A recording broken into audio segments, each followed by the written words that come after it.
Now, all right, we're getting some follows that I can hear. I'm hoping that means something good is happening. I think we're going to die to this shifting Ceratops because we missed our second land drop because of a disconnection. Hopefully, we can get him back in game 3. Oh man, the ladder run is stressful for that reason. Let's close some more stuff. All right, Anna Oliver, are we back? Can you see me? No? Are we still out? Dear me.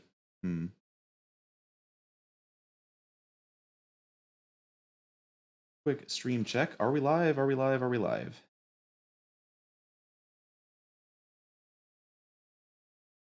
Okay, we are live. Great, we're just dying. Okay. Do I bother to try to win this game? I kind of hate everything that's going on here. Let's see, they have Questing Beast and Lovestruck Beast in.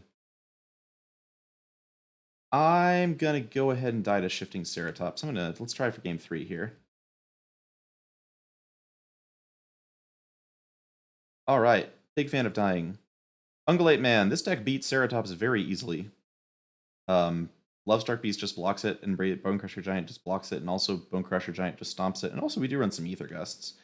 The problem is when they cast Ceratops after you've only made one land drop because you disconnected your internet. That makes Ceratops harder to beat. Alright.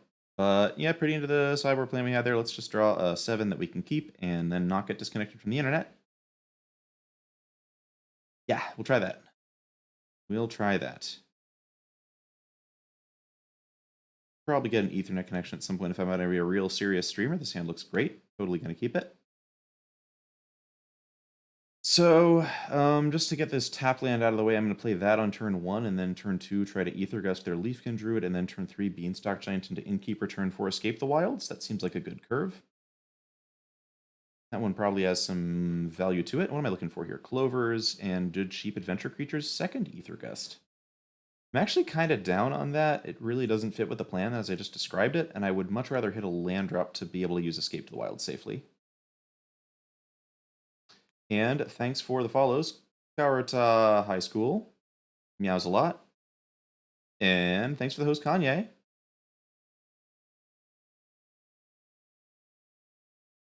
Okay, so they have a Arboreal Grazer, so we're just going to go ahead and hold up this extremely suspicious shock land.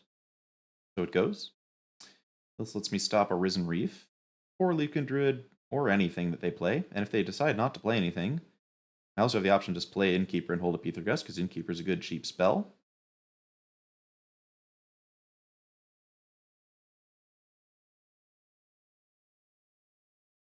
If they manage to Ether Gust my Escape to the Wilds, I'll be a little sad, but that would require them to hold up mana, and their deck's not great at doing that. Lovestruck Beast, I don't care about at all. Don't give a darn about that one. You can have your 1 mana 1/1. Lovestruck Beast is terrible against this deck, in case you were wondering. It is just way, way, way too easy for me to completely ignore it, wipe out the 1/1, etc. Question is, are they holding up Ether Gust? And if they're holding up Ether Gust, should I Beanstalk Giant? The thing I'm most scared of now is that I Beanstalk Giant, they Ether Gust it, then they untap and cast Shifting Ceratops, which require they have land Ether Gust Ceratops as 3 other cards now. I guess they could also Growth Spiral and then cast a Nissa while I'm tapped out. But I think the upside of this play is enough. I just want to go for it here. Yeah, okay, they had nothing. That's good. I like that they had nothing. Now if they Ceratops, Ceratops is going to be way too slow to deal with Escape to the Wilds, I suspect. That's not Ceratops land. Oof. Looks like their land drops came down in the wrong order. So they can Lovestruck Beast now, of course, but getting hit one time by their 5/5 is not going to kill me.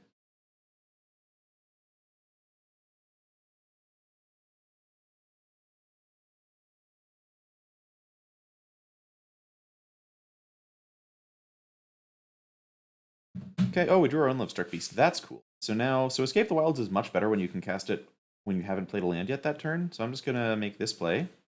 Make my own 5/5, draw a card, hold up Ether Gust. And then resolve a bigger Escape to the Wilds that leaves me ability to do things like Brazen Bar or their token, for example.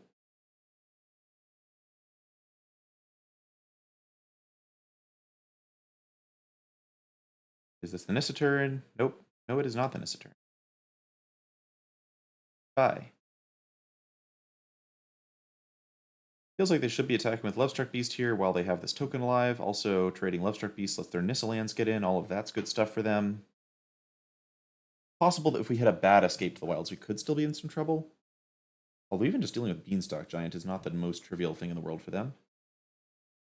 And there's some question about, do I just let this hit me?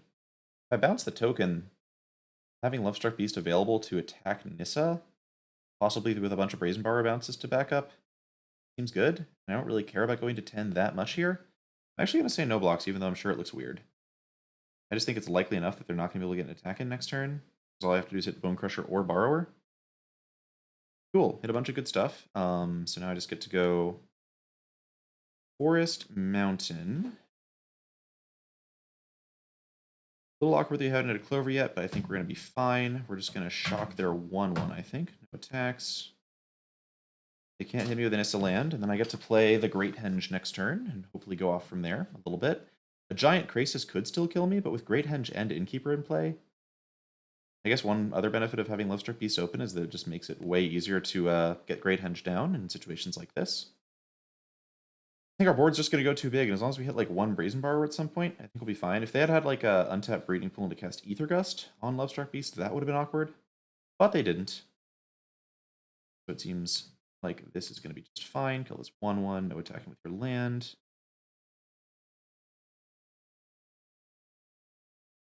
Yeah, the thing about these decks is they do have a lot of big stuff they can throw down, but their ability to like do stuff in combat is pretty low.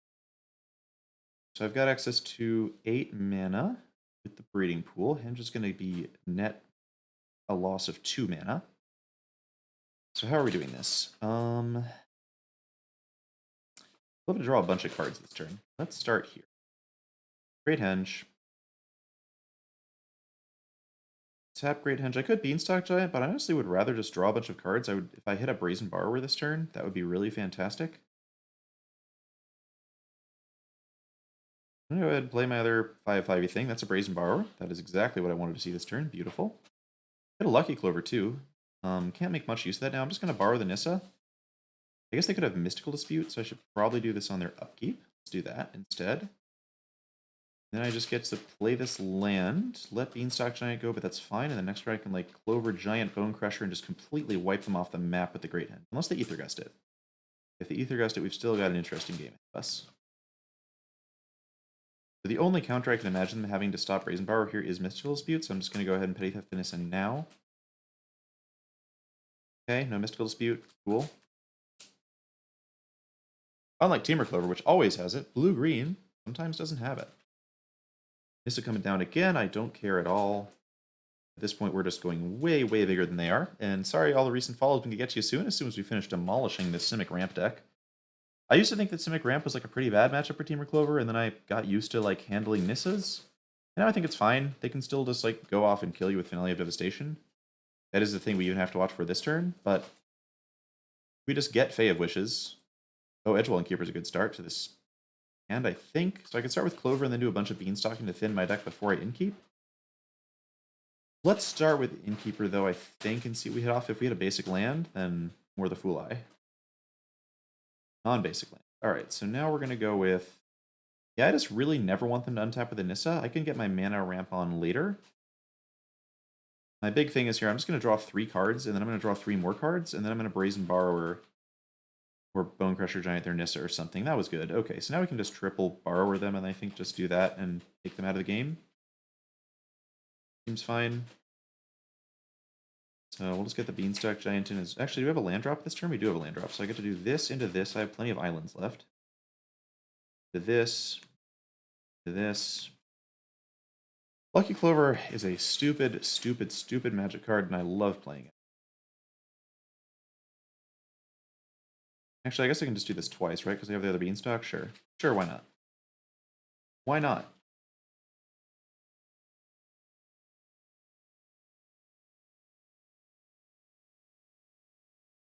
Jabberwocky, this is the official announcement at the beginning of the night. I'm coming for you. I'm gonna get you. I'm gonna get you, Jabberwocky. Bounce Nissa, bounce Leafkin Druid, bounce Lovestruck Beast, and just end. I think is the plan.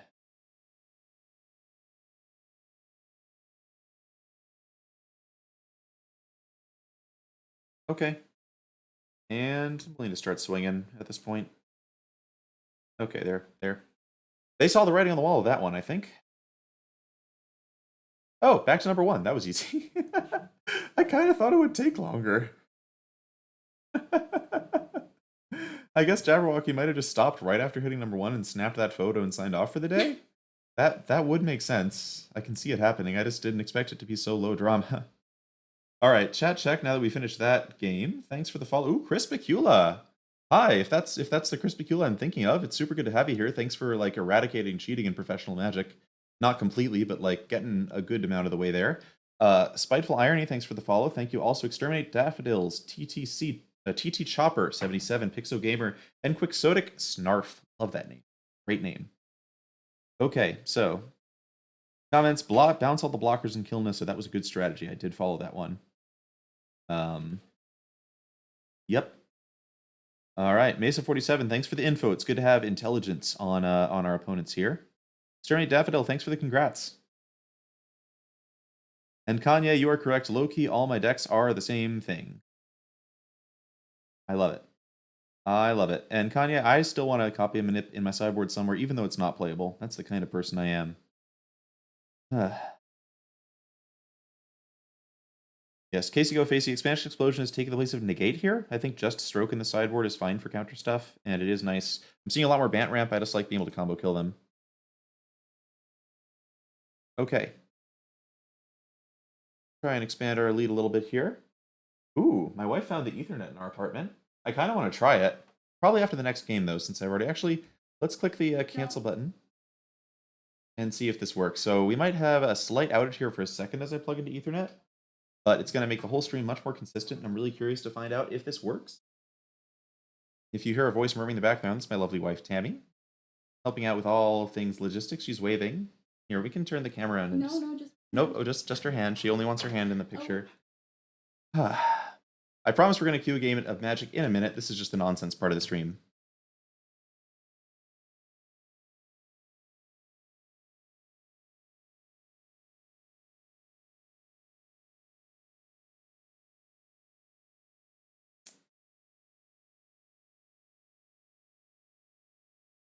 La la la la la.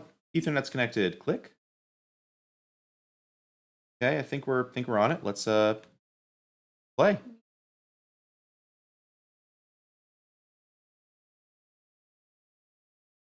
See if the stream disconnected in the process of that. No. Cool. Danny's Law.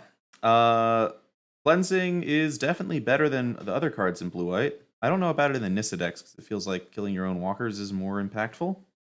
Like, this deck is pretty good at playing from its hand when it has to, but Planar Cleansing is definitely a good kind of surprise card. This hand is not good. This one I'll keep. Cool. Alright. Got some colors. Got Edgewell Innkeeper. Got Fae of Wishes. This is fine. Gonna dump the... dump the Mountain. Having double green is pretty good.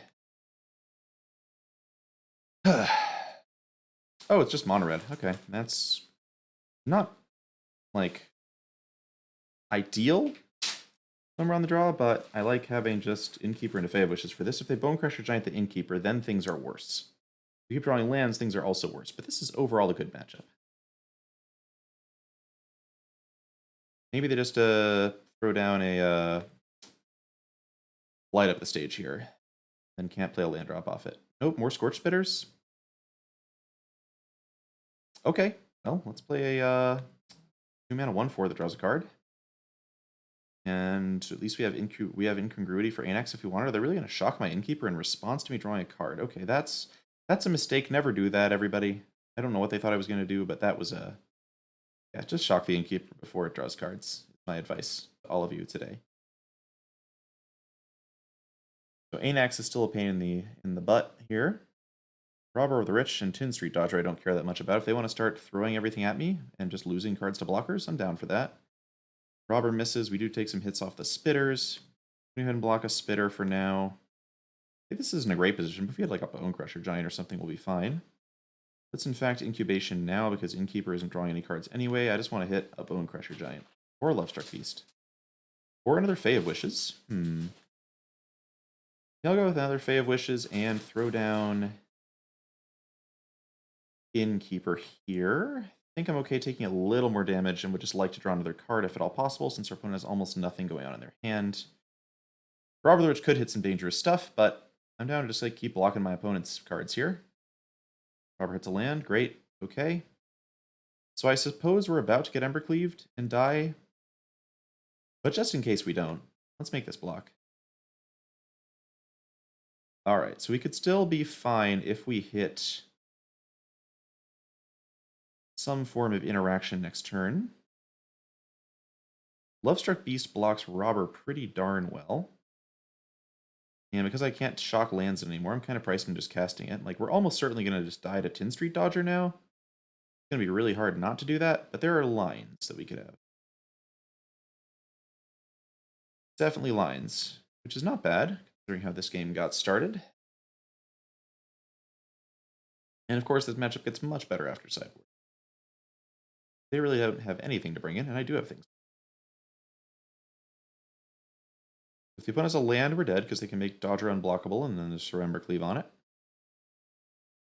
They have a Shock, we're dead, a Bone Crusher, we're dead, a Rimrock Knight, we're dead. Dead to many things. But not everything. Alright.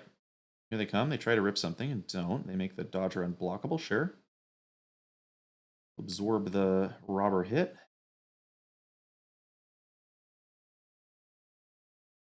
Okay, they had Rimrock Knight anyway? That just infuriate, sure. Works for me. Let's go to game 2. So note how we had kind of a pathetic start by our standards there, like no Bone Crushers, no Borrowers. Just kind of played some 1/4s and stuff. And that was still like, they needed all their resources to barely kill us. I'm like not unhappy with how that went. Alright, Ether Gusts are in. Dome Raise Ambush is in. Storm's Wrath is in. Return to Nature is in. We bring in Return to Nature because it's good against Embercleave and Anax. Escapes are out. This card is too slow. Incubation is out. This card is fine, but it's just like a little slow and it's worse. Oh, sorry. Beanstalk Giant's out. And then the question is, do we cut Incubation or we cut another Beanstalk Giant? Once we've cut Giants, Incubation's a little worse. On the other hand, the cards... This is the best matchup for Incubation, hitting cards like Brazen Borrower and Lovestruck Beast. And Beanstalk Giant's very slow. Pretty comfortable taking it out and just trying to get them with interaction. We do keep Shadow Spear on the sideboard just because being able to wish for a source of life gain is really key in these matchups where sometimes we go down to burn range. Possible it's right to bring it in, but I've been happy keeping it out for now. Quick follow check. Thank you for the follows. Grim Slayer, Mupref, and Menemies. Now I have to change the title again. Darn it. Kanye, if I made you a mod, would you be able to change the stream title? Is that how that works? Alright. This is not good. That's all my islands. On the other hand, I do have potential for if I hit a green source off of my first couple draws, I can like Temple Clover. Do I keep this hand? It looks insane, but think about the draws I can hit. If I hit a green source off Temple of Epiphany, we're kind of fine. If I hit like a Bone Crusher Giant or a Brazen Bar off Temple of Epiphany, we get to go turn 2 Clover, turn 3 double spell, knock some stuff out, and then we still have the chance to just draw a green source. We hit Fae of Wishes. That's actually really bad. I should mulligan this. It's a little too bad. All right, this is much, much, much better. Okay, cool. Glad I was slightly disciplined there. We're going to throw back... Huh. Do we throw back?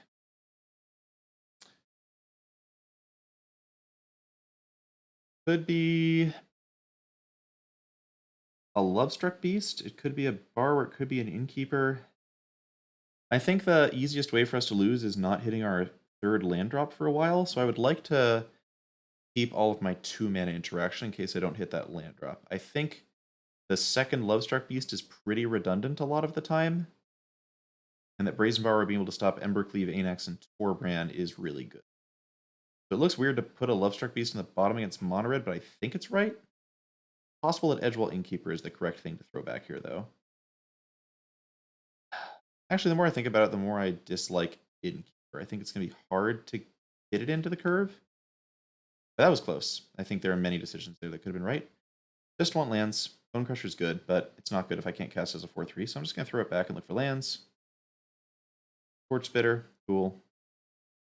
Alright, so at this point, we're just going to make 2 tokens off these Lovestruck Beasts, not bother wasting a stomp on a Scorch Spitter. We could throw it at something more dangerous, like a Runaway Steamkin. And as long as we had a 3rd land here, I imagine we'll be okay, unless they boarded in Chandra's Pyrohelix or something.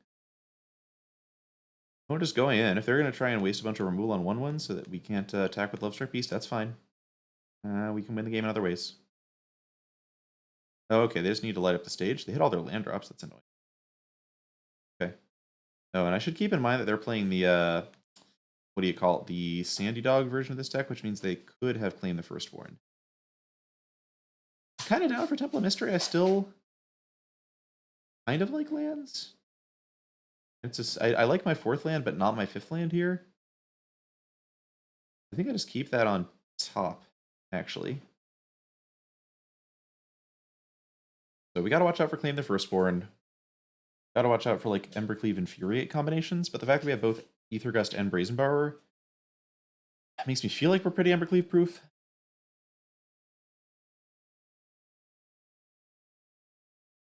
That light up the stage hitting 2 lands is super brutal card advantage, though. Okay, so we're gonna let ANX come in. They want to attack with Chin Street Dodger, assuming that it gets traded and becomes another 1/1. I'm just gonna bounce the ANX here.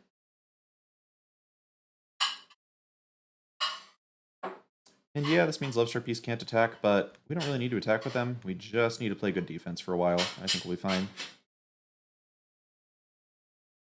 Okay, Forest, not very interested. Actually, man, even that's kind of interesting because it lets me actually play multiple spells, but I have a lot of lands in my deck. I think I might just draw more of them. So let's just play... I don't even have to play Lovestruck Beast in theory. I could just play Brazen Borrower and start attacking if they play Annex next turn. That just dies to Shock, so if they just have Annex Shock, that's really bad tempo. I'll just play Lovestruck Beast out for now. Tough game, tough game.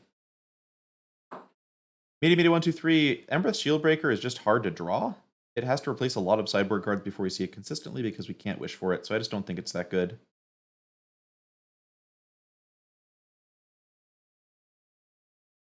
The pool is closed. I think that matchup's actually pretty even and fun to play.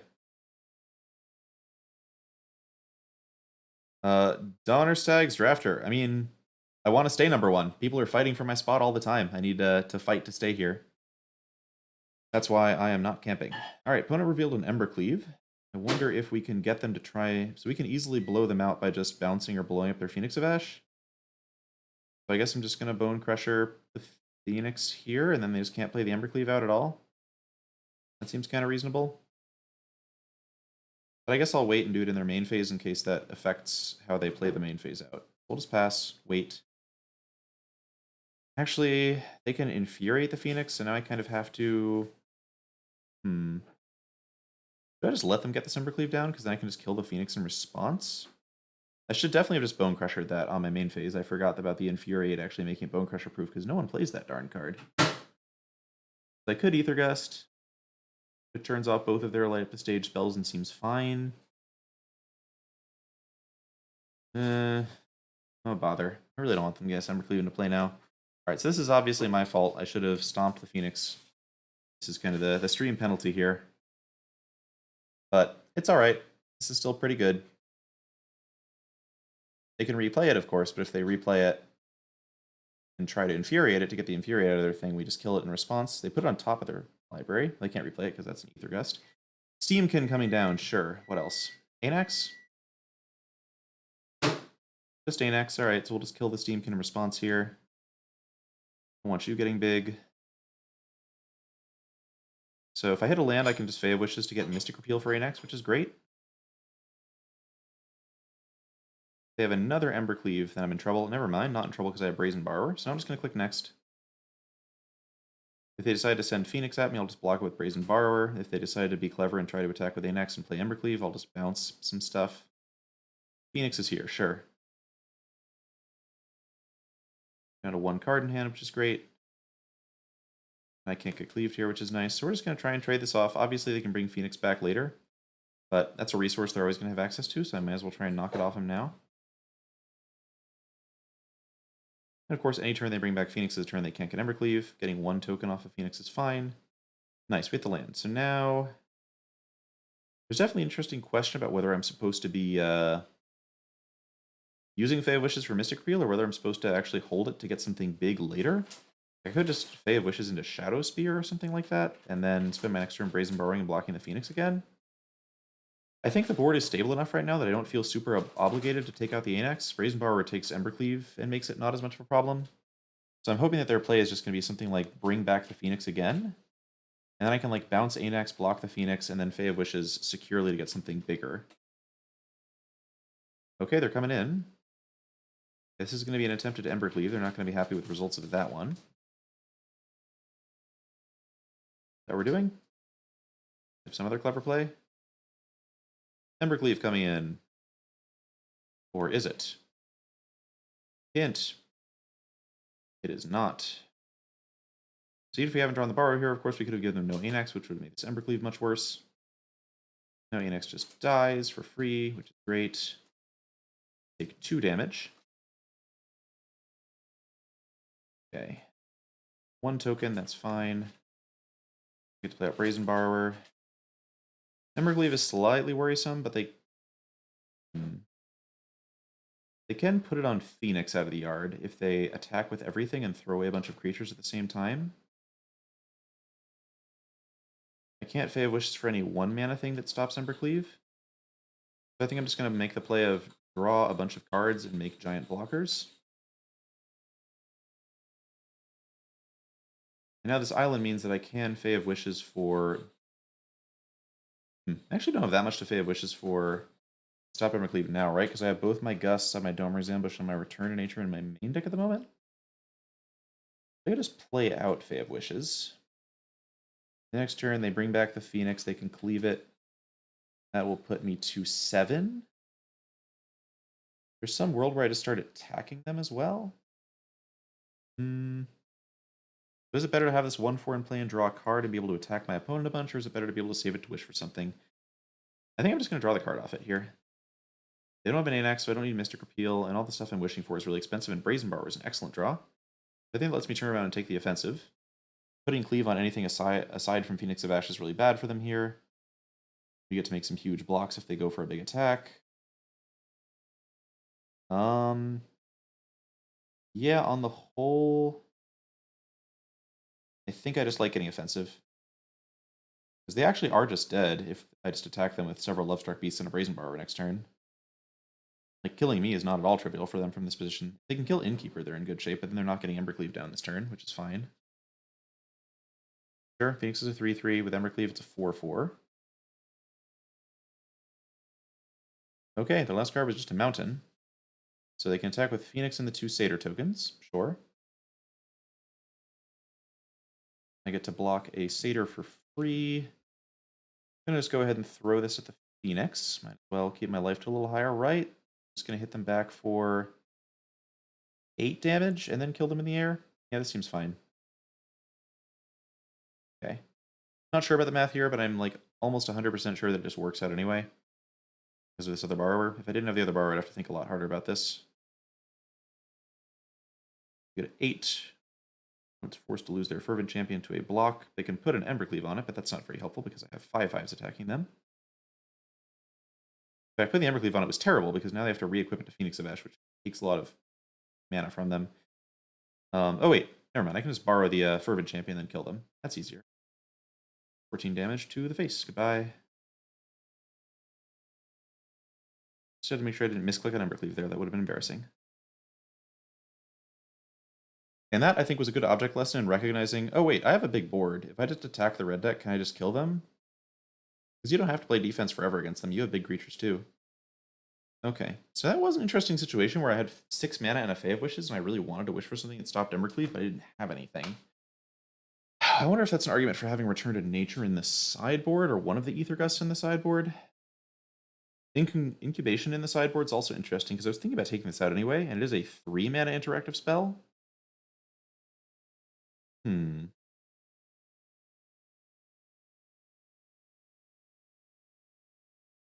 Puzzling.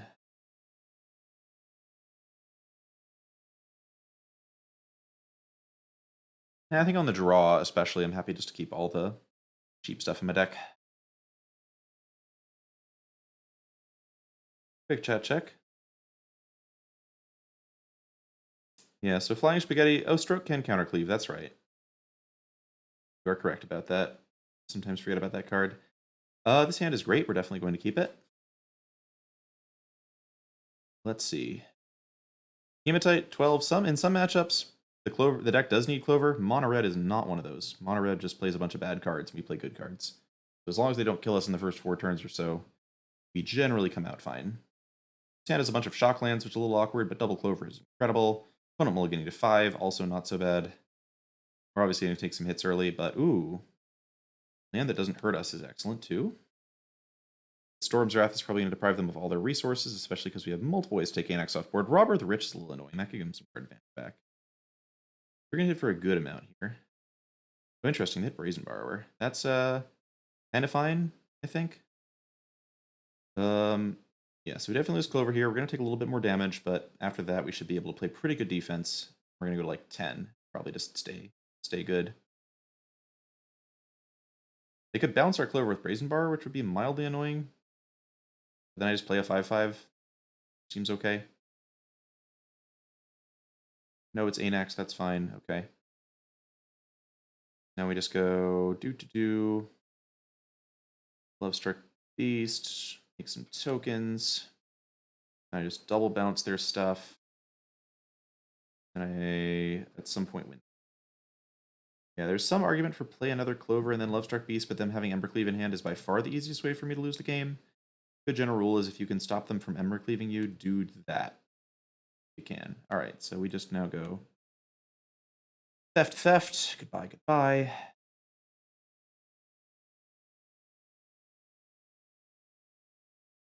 It is a little annoying to try and Storm's Wrath them around the Anax here.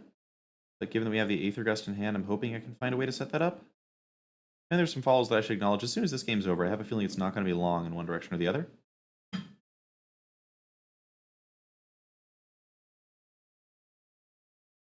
Torch Spitter not coming in yet. Cool. Oh, Beanstalk Giant is absurd. Okay, love it. So now we're going to go with Stomping Ground. Play out this Clover. Aether Gust the Anax this coming turn. The next turn we Beanstalk Giant and a Storm's Wrath, wiping out whatever our opponent's been able to build. Seems good. Robber's in, sure. We just Gust the Anax in response. Goodbye. Opponent can no longer Embercleave if that was their plan. I guess they could play another Anax, but still seems okay. Everybody coming in, sure. So opponent's probably going to try and do borrowing stuff, which is fine. They might even cast as a 3/1 flash. Blocking the Robber here. Might as well save the Storm's Wrath if we're not going to need it. We get 8. Still okay. If they play Borrow, we can just Storm's Wrath. It's fine. Oh, look, the Great Henge. Alright, sometimes you just get an Embarrassment of Riches. I have Mountain in play, so I need to make sure I Fertile Footsteps get my other Mountain. Probably alongside a Forest and Island. So I could get double Island and then cast my own Brazen Borrower to block, but again, we're just assuming they have Embercleave because that's the one thing that we're really worried about at this point. So we're just going to burn both these creatures away. Goodbye. And assume that Lovestruck Beast into Great Henge probably gets us there next. It did draw the Anax. Cool. Anax plus single Embercleave is, I think, fine because we're going to have an enormous Beanstalk Giant. Just enormous. Things could get slightly dicey, actually, but I think we'll be fine. So we can't play any of our spells here. We're just going to play this out and remember to tap the Great Henge so we gain the life off it. If they have exactly Embercleave, they can make a 5/3 Anax, hit me down to 5. That's their whole turn.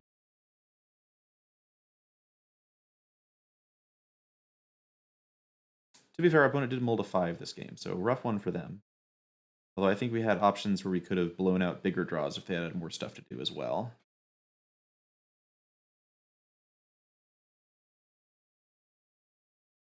Need like one more interactive spell somewhere to close out the game, be it Aether Gust, Borrower, Bone Crusher. or even something like Incongruity or Return to Nature at this point. Okay, opponent did not have Embercleave, it turns out, and now we just win. So, be extra uber safe. Now I'm just playing Beanstalk Giant here, so I'm no longer scared of Embercleave because Beanstalk Giant is enormous. And this just means I can Fae of Wishes to get Shadow Spear next turn, which is great. And now we have Bone Crusher Giant as well, so we're just protected in all sorts of ways. Can't lose the game from here. Lots of follows to acknowledge as soon as the game is over, folks. Trying to pay a little more attention in these because we're trying to protect this #1 rank that we just got back to.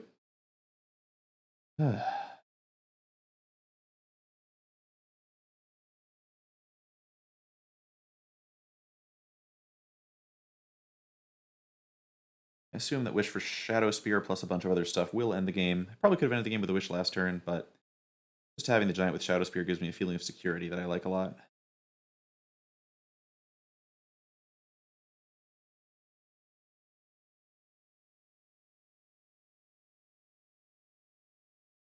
Okay, yep, they knew it was up.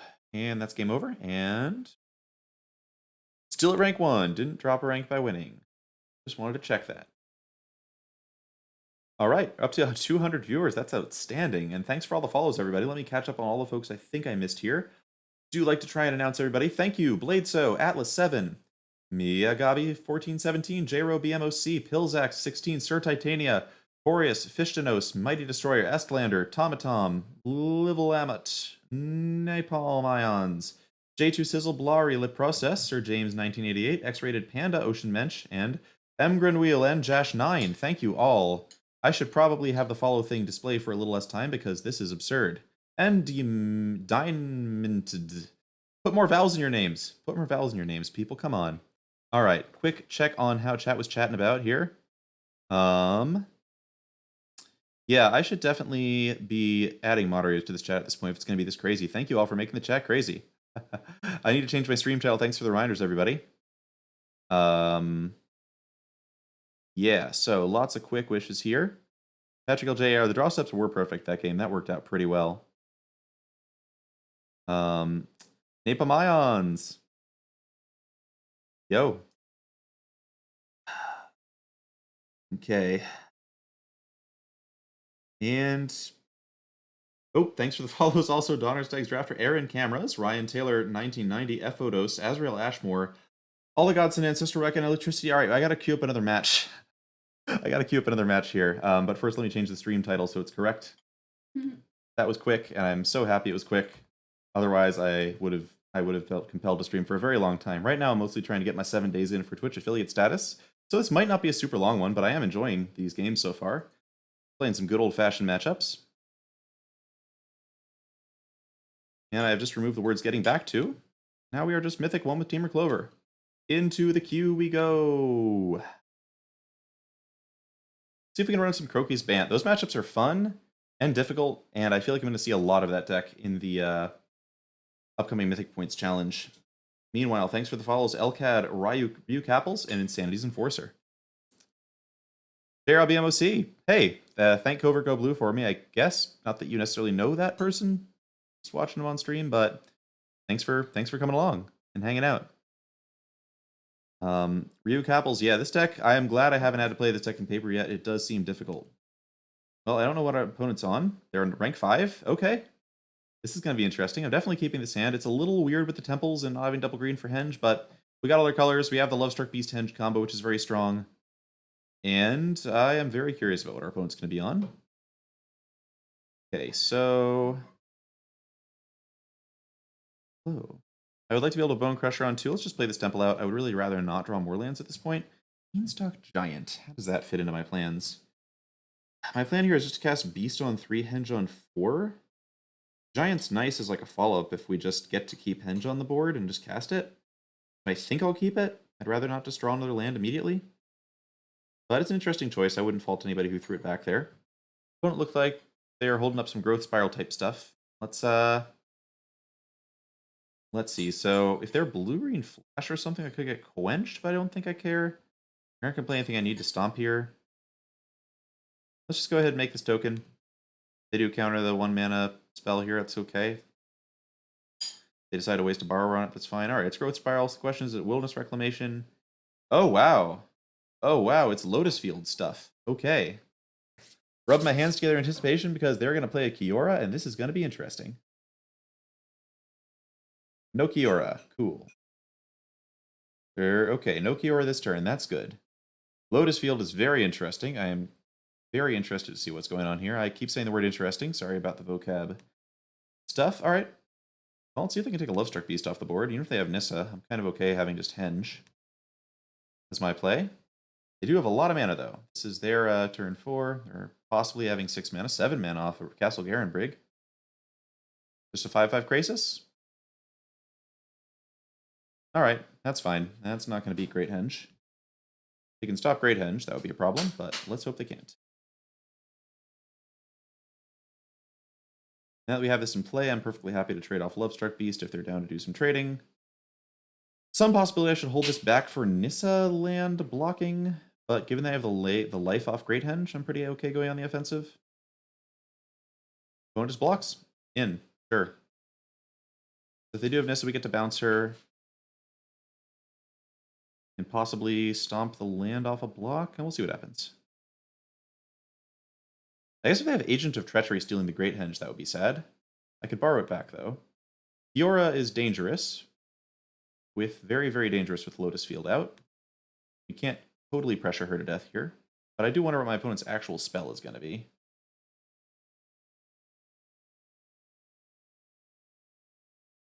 Okay, just a Brazen Borrower for the Henge. So I'm sad. I wasn't expecting Brazen Borrower in their Kiora Lotus Field ramp deck, but so it goes. We'll get this back into play eventually. Opponent stopping on my upkeep for some reason. Oh, it's just Blast Zone. Okay. Well, being able to cast Lovestruck Beast again seems nice. I'm just doing that. I can Beanstalk Giant into hard casting it, or I can make a token, cast the Lovestruck Beast, and get this Temple of Epiphany. Which of those is better? I like the idea of being able to cast Beanstalk Giant next turn by ramping now. They have this Blast Zone they can take up to 3 mana. That kills their Kiora too, though. Yeah, I think with the possibility of playing out Beanstalk Giant, there's also a chance I just want to play Beanstalk Giant and bounce Kiora, because I really don't want them having access to, like, 10 mana next turn.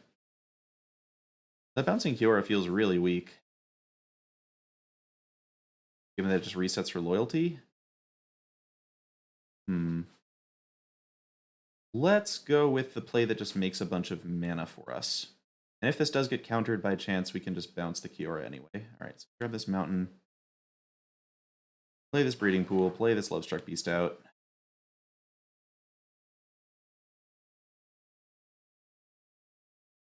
Chip this Kiora just a smidge. They decide to pump Blast Zone to kill Lovestruck Beast and just use all their mana on that. That's fine. We're at a healthy life total. Slightly worried about a Krasis for 8 that draws them 5 cards thanks to Kiora. They're just charging up Blast Zone. That's cool. More lands are fine. I am super interested. This deck is on rank 5. I really want to see this person's list at some point. So I guess if anybody knows if this is like a streamer or knows who this is and can tell them that I would love to see their list, please tell them, because I would love to see their list. I do love me some blue-green ramp decks.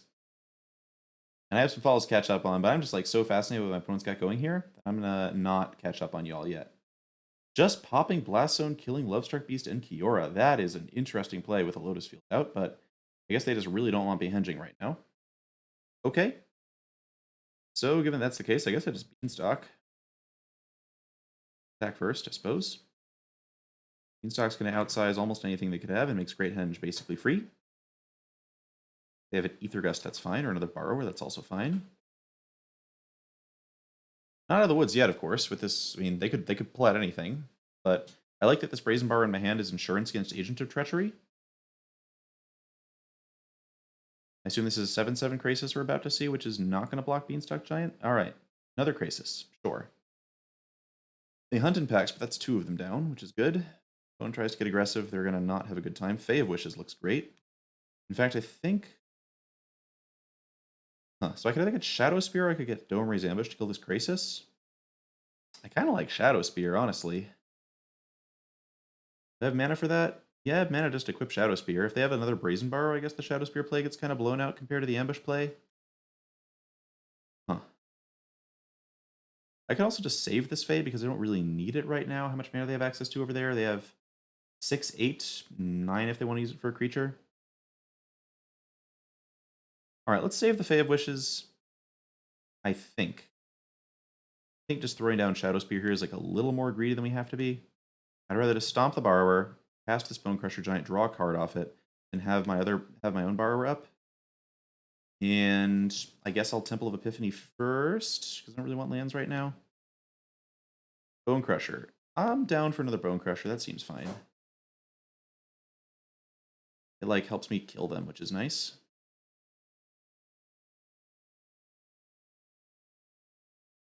And a slightly low life total given this Crisis, but worst case, we can borrow it. We can block Nissa lands with Bone Crusher.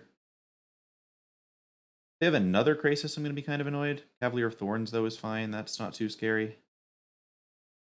I assume they're doing Uro as well, given they're sacrificing all their lands and stuff. The cards they milled were Wolf Willowhaven, Kiora, Cavalier of Thorns, Opt, Gadwick.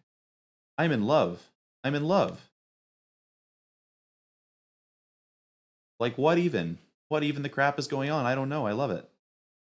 They're not attacking because they know I could borrow them. I was holding up, I guess, blue-green, and that means I have borrower because I wasn't using full control because I'm lazy. Okay, can I kill them if they have nothing? If I bounce the Cavalier, I can wish for Dominra's Ambush and kill them. Kind of risk me getting blown out by a borrower they have, though.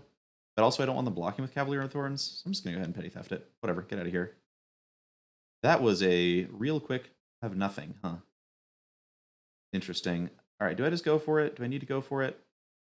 Ether Gust on the Crisis is much less risky, right? I guess I could recast the Crisis, though. Annoying. Okay, let's start with Incubation, because if I just hit a Borrower, I can just get rid of this thing. Innkeeper's also nice.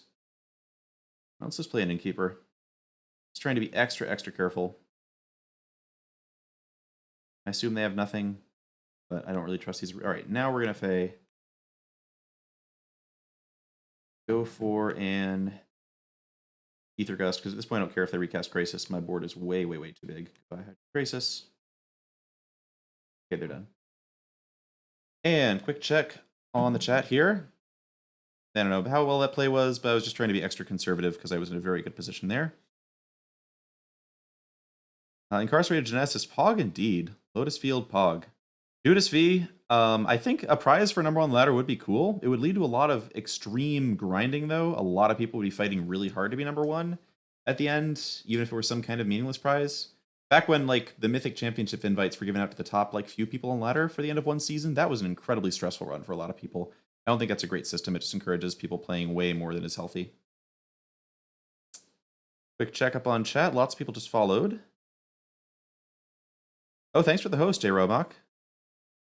Just for Doma, this is indeed the Little Beep, the only one. You're not allowed to duplicate usernames on Arena. That would be very confusing. D4. Oh, hey, it was good to play yesterday. And thanks for the follows. Loxodon, JRL, BMOC, Guardian II, Moonjer, Lantern Toe, Christful, Insanity's Enforcer, Ryu Capples. Okay, we caught up. Evaclin. Thank you. All right, what are we boarding in? I like Ether Gust. Ether Gust is good against these Nissa decks. I assume this is probably a Nissa deck or something. And do I want this Disdainful Stroke main? Got Gadwick. Gadwick is so scary.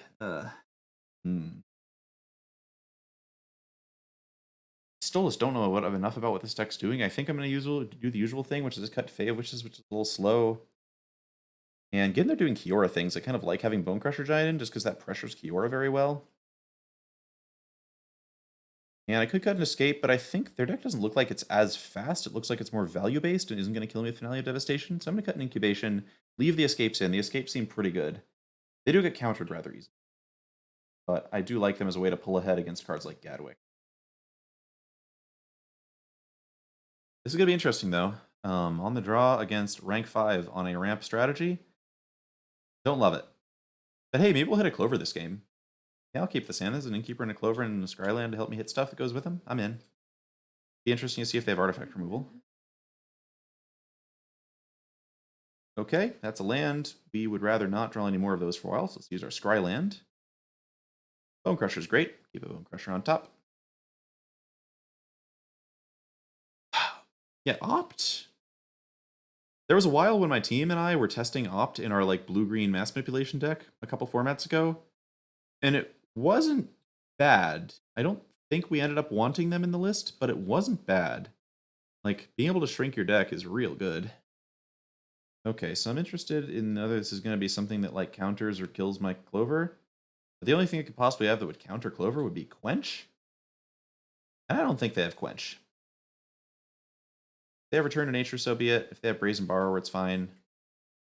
Okay, they have Return to Nature, it's fine. I wasn't relying on that Clover too much.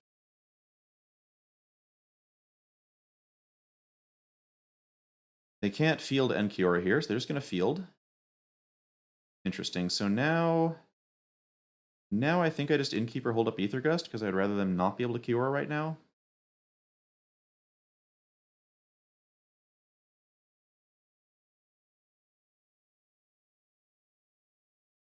Nope, stop it. Go away. No ramp for you today. Okay, so extra Bone Crusher Giant's great. That's going to let me attack Kiora down and stomp her. I mean, they don't have more defenses. Brazen Bar is also nice for stopping Kioras. Play out the second red source. And boop them in the snoot. If they have like Kiora land Nissa, things get pretty interesting from there. Wouldn't love that.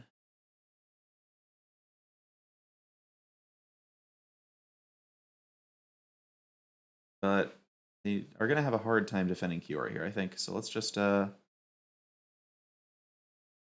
smack her down, I suppose. I guess just in case something goes horribly wrong, I don't mind missing 1 damage on the Innkeeper. I'd rather just hit the Kiora. Just to stop her from using her abilities too often. Cool, that worked. So I could Bone Crusher her. Bone Crusher could get countered though, so I might as well just do it on upkeep. It'd be nice to be able to go Bone Crusher, cast Bone Crusher. But I'm just going to play this out, try to stay conservative. I can draw a card off Borrower if I want to. Just really want to tie up their mana as much as possible and make life awkward for them. Okay, Aether Gust on Innkeeper. Yeah, alright. Sure, I'll just put that one right back on top. 2 mana removal spell on the 1 mana creature, I'm always in for that. And it's just so they don't have this, if they do have a second Aether Gust, I want the spam mana on. Now we're just going to shoot the Kiora. Great, that worked. It does make it a little more awkward that I can't draw a card off Brazen Borrower, so I could have cast Brazen Borrower in response there. Having the bounce up does seem pretty nice if they just go land Nissa, though. So it's like an uncertain thing. Gadwick comes down, draws them 1 card. Cool. Okay, so they're just missing on lands very badly here. And I'm just going to cast Escape to the Wilds while they're tapped out, and then try to close this one out. Great, hit some lands and stuff. We'll just go Temple of Abandon. Looking for more Clovers. I guess more lands are also pretty good, though. I'll take another land.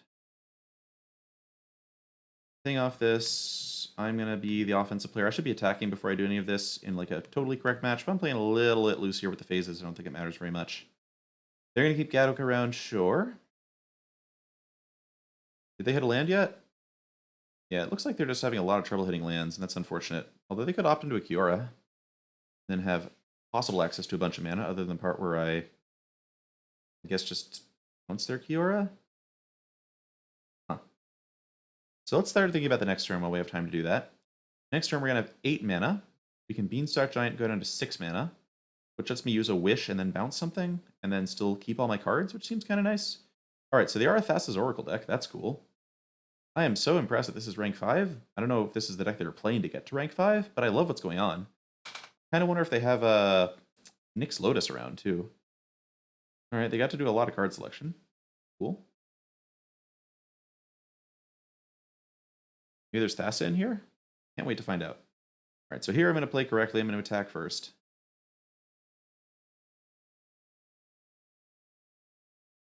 No, I'm not going to attack first. Okay. Gadwick is definitely annoying, especially if they're doing blue devotion things. So, one option I have is just to play Innkeeper and then just play out a bunch of creatures and have a bunch of offensive presence against them.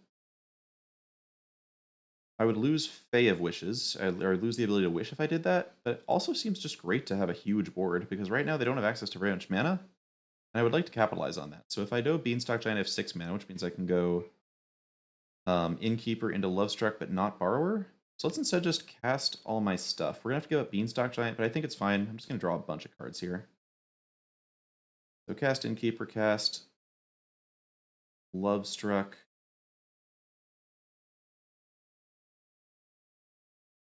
Cast the Borrower. It's giving up Fae and Beanstalk's a little sad. I could use Fae of Wishes here. Alright, fine, I'll use Fae of Wishes. Losing 2 cards off Escape, not my favorite thing, but I like being able to wish for... What am I grabbing? Domery's Ambush, just killing Gadwick is nice, but I think I just take another Escape of the Wilds. I could take Chandra, which is a good way to kill like a Kiora in an emergency, or kill Gadwick.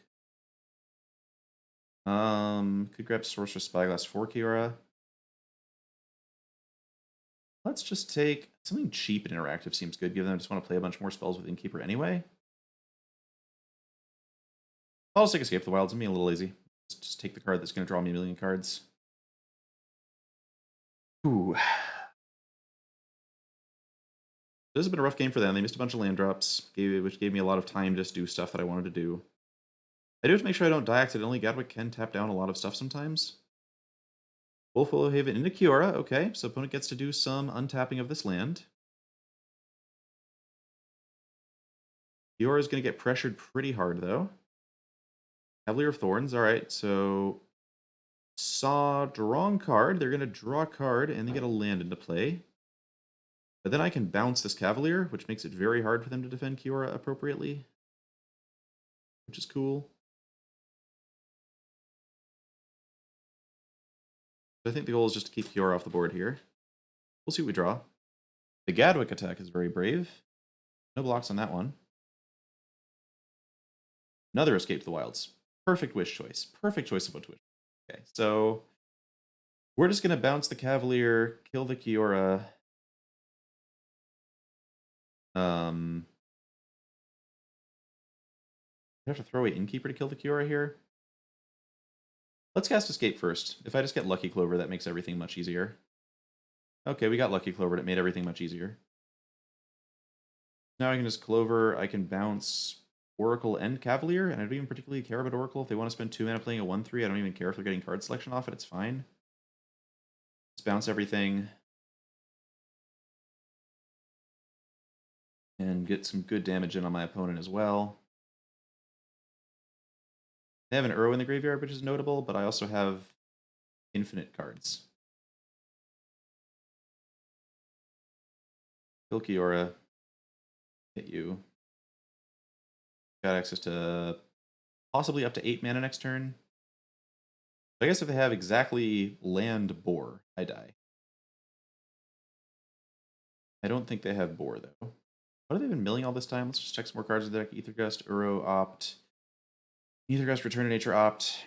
So I love Opt in their Uro deck also. That's a cool feature of this. What's going on here? Lotus Field plus Opt plus Uro plus Kiora. Lots of good stuff. I tried to build a deck like this with Sultai and had Pelucranos, but the blue-green version does look pretty clean. 36 cards in library, so we're not just going to suddenly die to Thassa's Oracle. Quick chat check while our opponent thinks. Oh man, thanks for a few more follows. Rob DeHaan, 1987, Lilypad by Adapt MTG, and Javis, Ty Legup.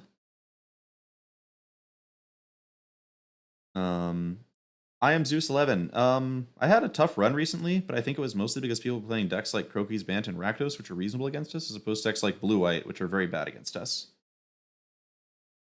Super Brokey. Yeah, I just added the expansion back. I mean, I played it before. I played it for a long time. I only recently cut it, and then I decided to put it back in.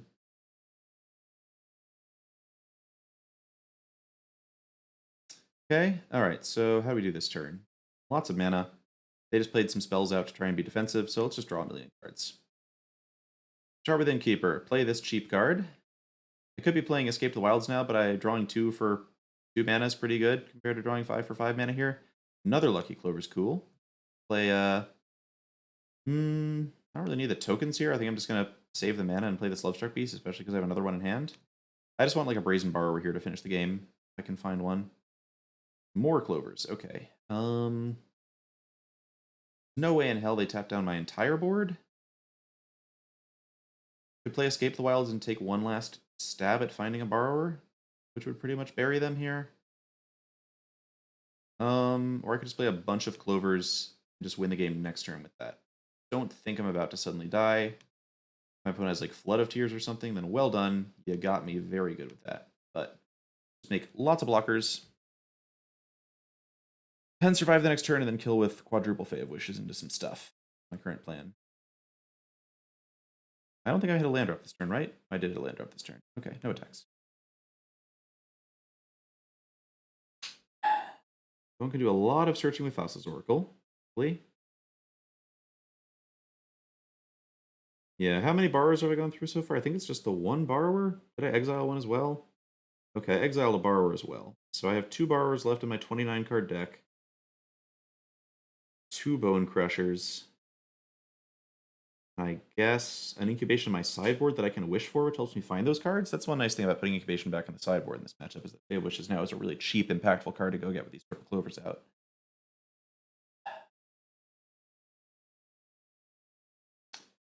Okay. 6 mana. 7. Agent of Treachery.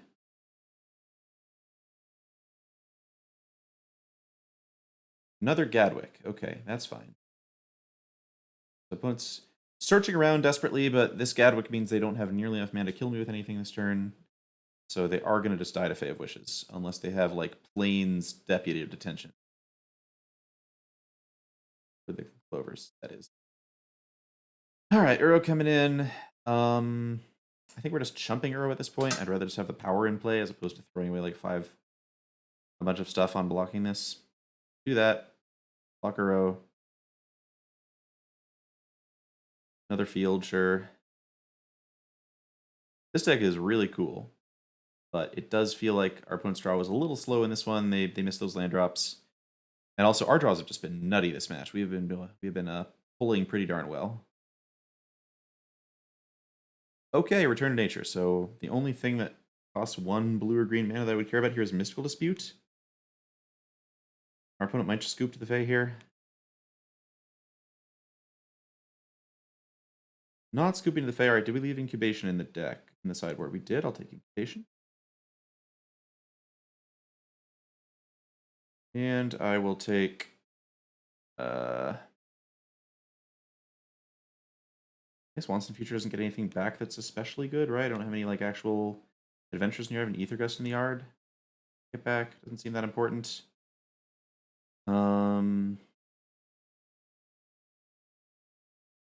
Okay, Sorcerer Spyglass and just see what's in their hand. That would be funny. If I could get Disdainful Stroke. Let's just get Domer's Ambush and I don't know. I'll take actually, Once in Future getting back Incubation seems nice. That was like a very random set of things I just did, by the way. There was like not a lot of rhyme or reason to that. I'm just trying to find creative ways of ending the game I want to end the game, which is ouch. Okay, that was 5 lands. Cool. Let's go with Escaped Wilds. I really want to hit a Brazen Borrower right now and just end the game with a Brazen Borrower. There we go. All right, cool. So we'll just do that then. Wow, almost whiffed on having an untapped land. That was maybe a little closer than I meant it to be. Borrow, borrow, borrow, borrow, borrow, borrow, borrow.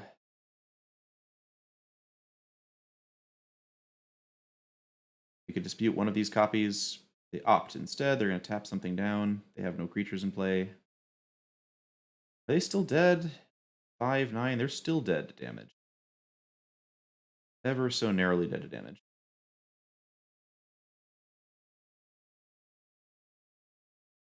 All right, this is exactly 16. Wow, this is exactly 16. That's cool. All right, well, we completely whiffed on Incubation, but it didn't matter. Got him anyway. That was kind of sick. Okay. All right, beat rank 5. That should get a little bit of distance on Jabberwocky, and more importantly on Croakies, who will never be number 1. All right, quick check on the folks who have been following me. Seth Manfield, thanks for the raid, by the way. All right, thanks for the follows. Chrono Trigger, Tall Sniper, Jax2, Bagzoo, Thymos, Mr. Magoo Gamer, Chris Alid, Horseclaw 1986, Fat Manas Bueno, Zeron 2000, TK Bonnup, Push Pie 4, Poop Darts, Hamster 1317, Grimoire 1918, Ebernsy 12, Got a Brain, and Raviously. Bloody Skillion. So far, the only change I made was cutting the negate for an expansion, just making things a little more flexible up in there. Just for Domo, I think Just for Judge Sacrifice is a great deck. I think it, unlike my deck, it actually gained some fairly important main deck type cards from Theros, and it was a good deck before. And the things it does are powerful, and the cards it plays are pretty good generally. So yeah, Jun seems totally good. SSBM Grim. Yes, my viewer count has jumped up extremely much. In fact, we now have 350 viewers. Good God. That's definitely a record for me. Thymos. He's welcome to come see me if he'd like to be number one, but I might say no. Loxodont. Yeah, Fling plus expansion was a pretty safe play there too. I don't think my play was at all superb. I did like the cuteness of getting incubation out of the sideboard though. Thanks for the follow, Sun Cruiser, Just for Doma, Don Frida, Unicorn, Durf 23, Durda 73, Vig Cardelli. And hello, in Costa Rica, Marco Warcry. I went to Costa Rica when I was in middle school, and I found it to be kind of miserable because I myself was kind of a miserable little kid and didn't know how to have fun in the tropics. I just stayed inside and played my Nintendo DS, but it was a beautiful country. I'm sure it still is a beautiful country. 13th Voice. That question is way outside my pay grade, sadly. All right, a few more followers are coming in. I have something I need to do on the internet for one hot second. So y'all just sit there and we'll get right back on the ladder in a minute here.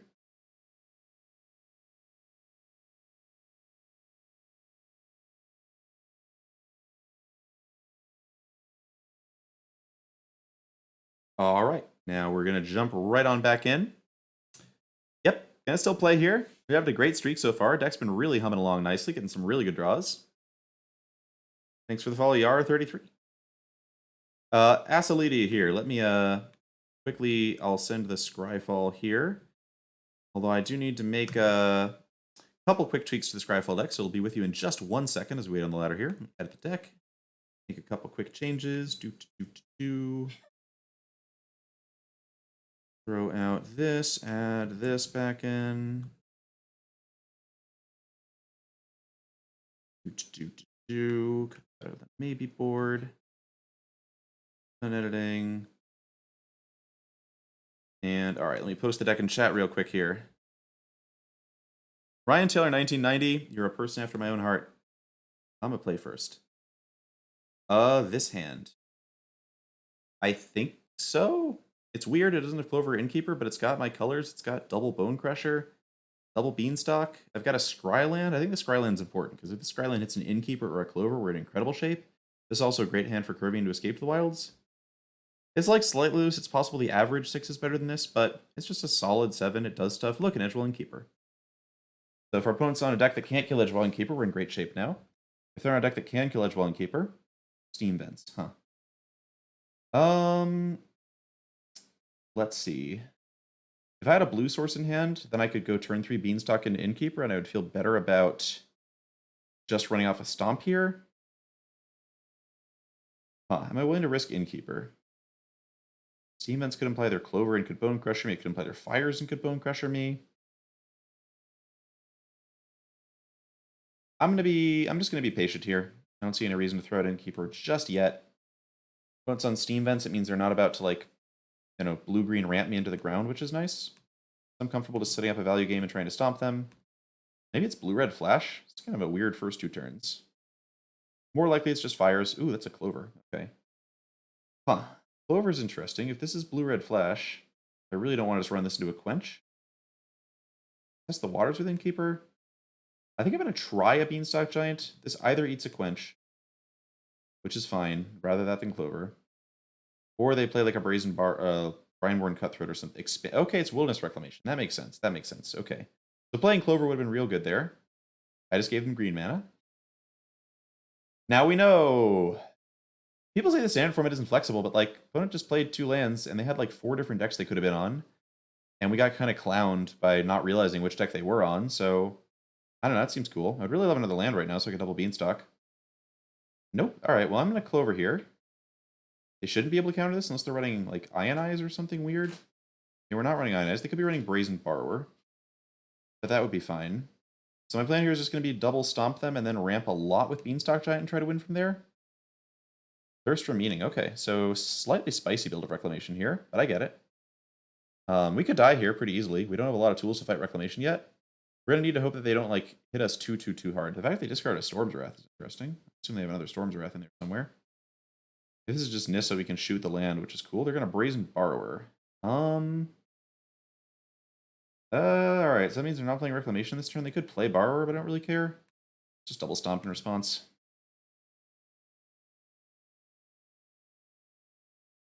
Of course, they now have mana up to counter Clover, which is annoying. We do have now a nice 12, which is nice. Really want to hit land drops now above everything else. Borrower. Not impressive, huh? Could play Clover out. I guess they can't really counter it unless they're running whatchamacallit, Thassa's? No, even Thassa's Intervention doesn't do it. I think I'm going to try running out Clover, and then if they have Reclamation plus Borrow on end step, I can just bounce the Reclamation and the Borrower. This is like a weird fencing match, and it's possible I should just be trying to kill them, and I'm being too reluctant. But the fact that they discard a Storm's Wrath off that Thirster meeting really makes me suspect that they have another Storm's Wrath. And I also really want to double up these Beanstalk Giants. I really do. So we'll take our hit here, see if they're going to play Reclamation, make sure we have their second main phase as a stop, so that if they do play Reclamation, we can bounce it safely. Is this just Hydrate Krasis? If it's Hydrate Krasis, we'll probably just bounce it anyway. Another Brazen Borrower. I hate it. But okay, whatever. Does that mean I'm borrowing their Borrower? I think I'm just borrowing their Borrower. Maybe I should have thought about that more before I did it, but I'm doing it. I actually do not want to get just randomly chipped to death. I just want to hit lands. Just give me some lands, please. Okay, maybe that Borrower... Okay, I should not have bounced the Borrower. That was bad. All right, what am I doing? I think I'm just using one of these Beanstalk Giants to, like, get another land. At this point, if they counter this, they can't play Borrower, which is fine. It's possible I played this game very wrong, but I was just, like, playing expecting to draw a land, and I did not hit one. Now they have a choice between bouncing Clover again. We're playing Borrower, sure, they're bouncing Clover again, that's fine. At some point they're going to play Wilderness Reclamation. I'm probably just going to die because these Borrowers and my lack of lands have been killing me. But to be fair, I could have just played a Bonecrusher Giant at some point, and I might have just won by playing Bonecrusher Giant. So I don't think I played this game very well. I think I've made some mistakes here. They can also just Explosion me for 4 at some point, which would be sad. All right, so cool. Plan here is Clover. If it gets countered, I can Clover again.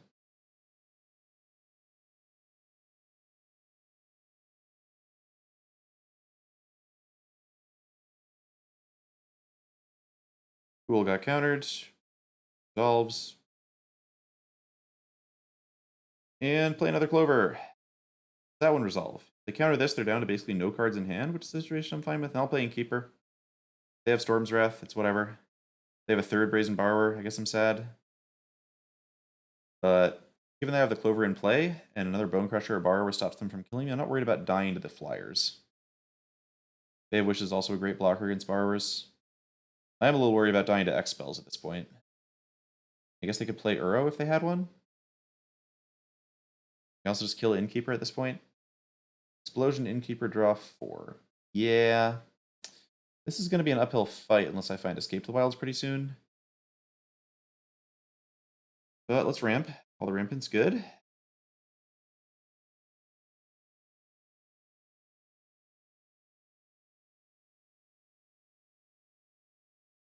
Go ahead and Incubation now, hunting for a Fae of Wishes above all else. Innkeeper also seems fine. I'm in for an Innkeeper. There's also Bonecrusher, which can shoot down a Fae. What are they at now? They're at 10? I could just take Beanstalk Giant also, huh? That ramps me a lot more. And maybe sets me up to do really well if I can scry into an Escape or a Fae. Definitely a puzzle.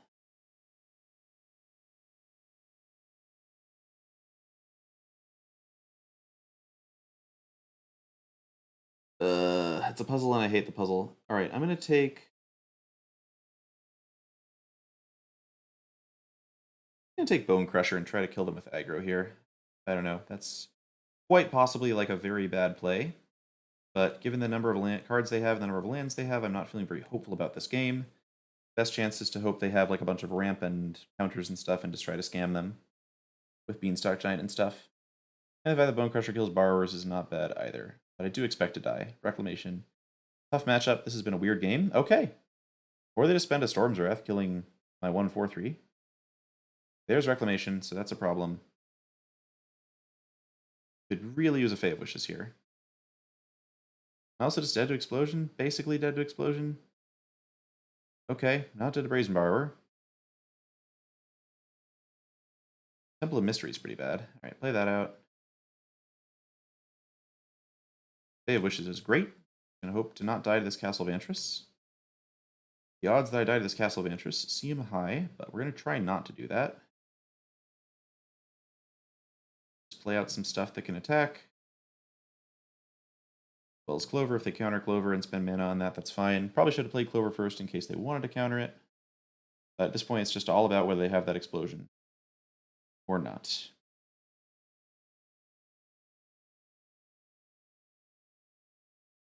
Fae of Wishes means I can probably beat an Uro.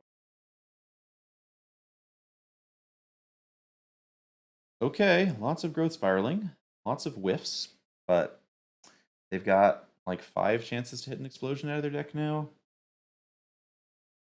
Gonna be interesting. The usual thing to do against Wilderness Reclamation. Just hope that they don't have it. Quick chat check while our opponent scries and thinks and stuff. Grip Logic. Hey, thanks for the kind words. Jim Davis is here. Oh, thanks for the follow, Jim. Good to see you on the stream. Yeah, this match has been... I've had a zillion lines I could have taken, and I have no confidence the lines are right. I didn't get to see what my opponent scried because I was just checking chat for a second. Uro. Okay. I don't love it, but it doesn't kill me. I'm really in for not getting killed. I like the part where this card does not kill me. It's like very good, but if I can kill their Reclamation... Maybe I don't even bother killing Reclamation at this point. I just go get Disdainful Stroke. Although the Scryland being able to keep activating is a problem. Storm's Wrath again. That's the problem. Yikes. Okay. Yeah, this is going to be an interesting one to try and bail out of. What are they at graveyard-wise? Plenty of cards in graveyard to get Uro back again if I Ether Gust it. I could just Beanstalk Giant and pray. That could let me actually just kind of kill them by surprise with Expansion Explosion? Maybe? If I Fae of Wishes, the cards I could fetch would be...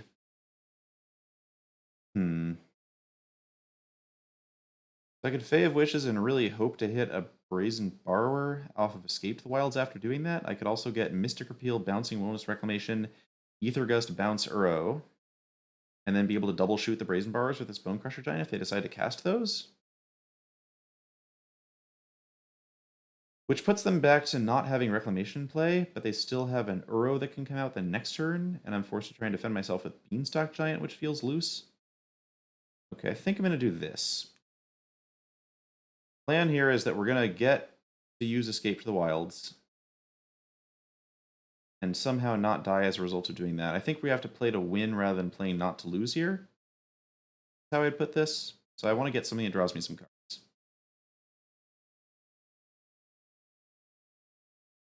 Although, of course, I also do want to Mystic Repeal getting rid of this Wilderness Reclamation here, because that can't be allowed to stick around. Goodbye.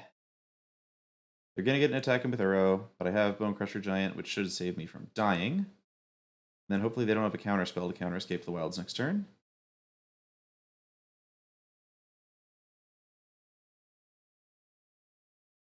Many follows are coming in. I promise you I'll get to them, but we're now at a pretty intense point in the game. How much time have I used? Okay, opponent and I are about even. That's fine. Okay, opponent's just going to storm in and attack. I'm going to go ahead and block with Fae of Wishes. They have all these Brazen Borrowers. I'd rather not take a bunch of damage here.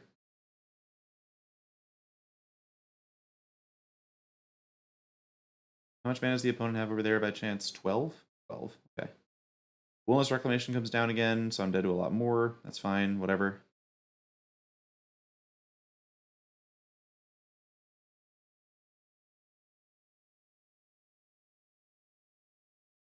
Alright, smells like they have the explosion.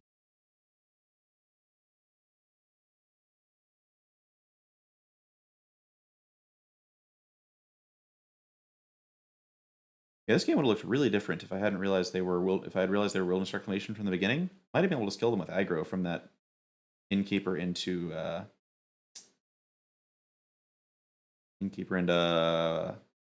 Bone Crusher start.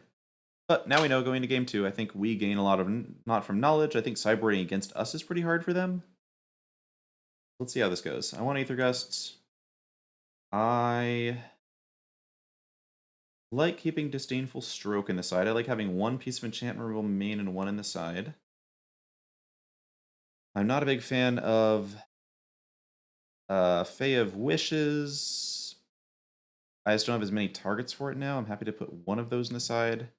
I think Bone Crusher Giant is kind of really medium against them. And there's a question of Great Henge. Cut Incubation. It's just kind of weak. It does deal with Uro, which is nice, but they're bringing back Uro stage of the game.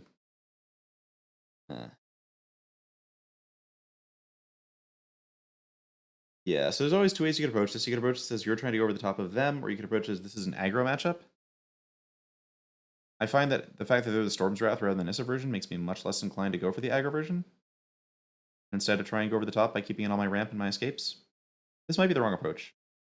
They might bring enough cheap counter spells that escape is more of a liability. I should just be trying to attack them as fast as possible as the aggressive deck. If you're a Reclamation player and have opinions on this, I'd love to hear them, because I'm still confused about this matchup. This hand is totally reasonable. We've got Return to Nature, we've got Lovestruck Beast, applying a little bit of early pressure. Of course, it's very easy for them to bounce the token, but just having a 5/5 on the field that can attack as soon as we draw another 1/1 is really good.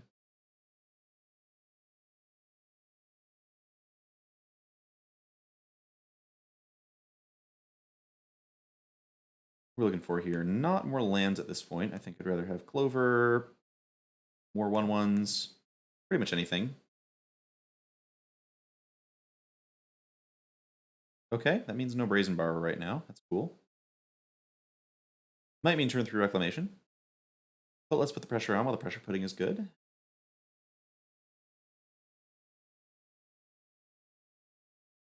If they do have Reclamation, just something like a bounce on a token, I can maybe Beanstalk Giant into Return to Nature, which is good tempo.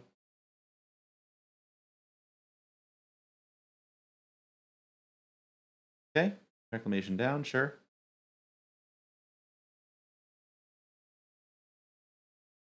Borrowing the Lovestruck Beast, that's an interesting call. Okay. Wow, it's like they knew we were about to draw the Great Henge. That's pretty good. It's not even like a ghost, because obviously I didn't know that I was about to draw that either. Alright, so I'm going to assume they don't have Aether Gust. I'm just going to go for Beanstalk into Return to Nature here. They do have Aether Gust, so be it. Cool. I'm going to take this island here, I suppose. Attack them. There's some question about whether I Return to Nature now or do it on their upkeep. If they do have an Aether Gust or a Negate, much better to do it on their upkeep. If not, better to return now, in case they have Thassa's Intervention. But I think I'm going to wait, see if they do anything end of turn here. They're going to throw out Omen of the Sea. Great, perfect time to not do anything yet. I'm going to wait and let them do their Scry, of course. And once they do their Scry and draw, then I will kill their Wilderness.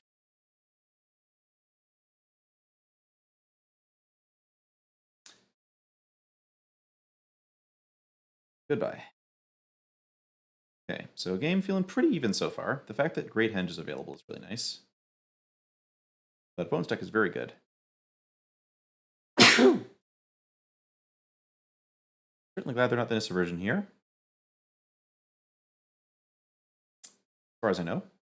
Yet. Okay, just a Neuro. That's fine. That's not a Wilderness Reclamation. I can take that.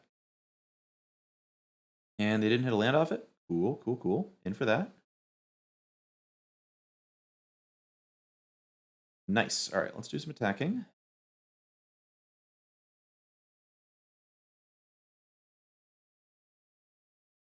And then we will go for the Heart's Desire here. This could get us negated. But then I get to Fae of Wishes and actually wish with it, which is cool. Cast this out. Maybe we can get him to Storm's Wrath next turn and then just cast the Great Henge once their defenses are down. That would be really cool. Home to see looking somewhat worse than Opt here in the sense that they can't bring back Uro very easily this turn. But, of course, pretty good card in general. You have a Storm's Wrath for me now? Okay, borrow 1 token. Does that imply you have another Brazen Borrow for the other token? Okay, triple borrower. Yeah, the part where they bounce the Lovestruck Beast doesn't make any sense to me still. Sure. Okay, so if they can counter the Great Henge, then I got kind of debated, but I'm going to assume they can't here. I could throw down Beanstalk Giant, but I would just much rather have the Great Henge in play. Cool. All right, let's wish. And grab. Good old. Here. You just return nature in the yard, so it's going to be Escape the Wilds over once in future here. I could get like Chandra or something weird like that, but I don't think that's going to be... I think I just want the card that's best if it resolves, and I think Escape the Wilds is a lot better than Chandra if it resolves here. World where I get like insurance against possible future reclamations as well. I could have gotten Mystic Repeal there. But they didn't have Reclamation last turn.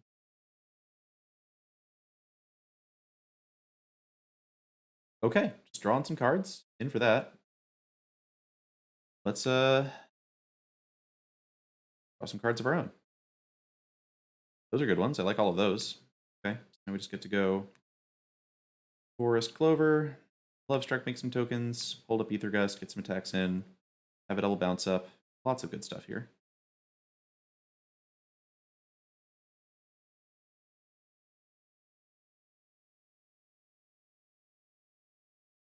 I think I'll play out the island because I have this Escape the Wilds. We're almost to the point where I'm starting to think about keeping lands in hand to discard if I have wishes, but not quite there yet. I could also have cast the Lovestruck Beast to try to be really proactively aggressive against them, but I just think they have to play something this turn that I can Ether Gust.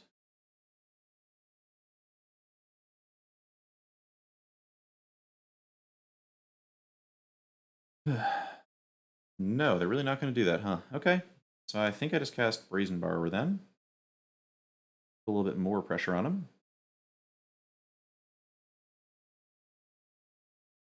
Of course, they can block this with one of their borrowers, but that's mana they don't have to do other stuff. Definitely puzzled by whatever this plan is. All right, just I think it's dying. I think the plan is dying. Shoot you, shoot you. They definitely played around the Ether Gust, though. Give him that. Okay, so sideboarding. I think we just play it out the same as we did. It's possible I want Disdainful Stroke in my deck. Problems is pretty bad against Uro. Pretty nice to be able to wish for it. Yeah, I'm like reasonably happy with what I've got going here. Reasonably happy. Possible to escape is a bit worse than once in the future. It doesn't seem like they run that many counter spells. Maybe they kept all the borrowers in.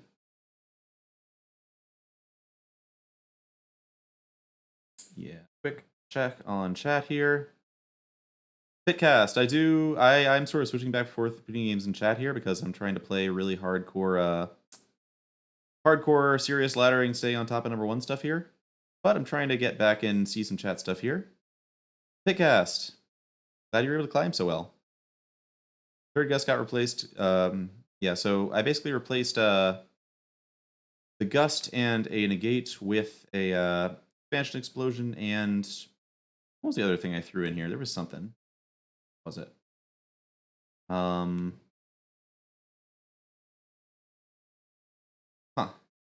I'm actually trying to remember. What was the other change I made here? Oh, well, I'll figure it out after the match. Click done. Back into the game here. Lots of follows, for which I will thank folks after the match here.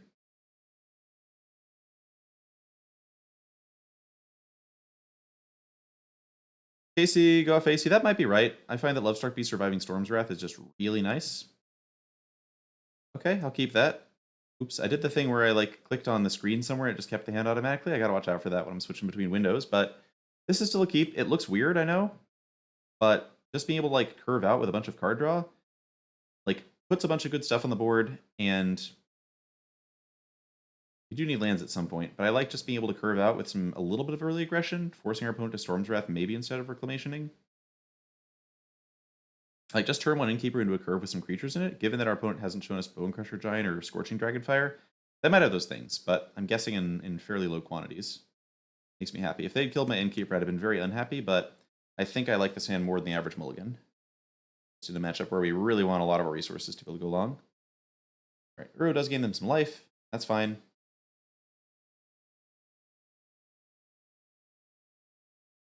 I do love just getting to hold up Aethergust here and Brazen Borrower at the same time.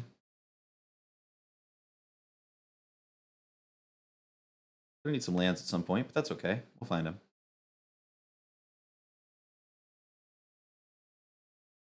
Alright, opponent takes a hit here. I don't know what they're doing, but I'm pretty happy just to draw cards while we're sitting here. Maybe they explosion the Innkeeper, but I'm happy if they burn an explosion on that. I have 4 power in play.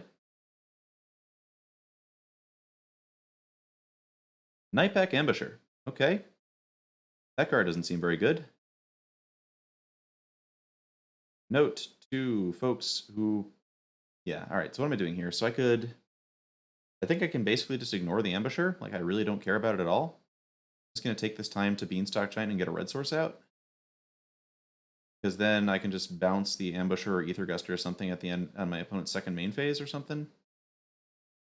Yeah, I'm the attacker here. This Ambusher also tells me we're probably not about to get Storm's Wrath, which is neat. Just get frisky. I also have no cards in the graveyard for Uro right now. That's just excellent news.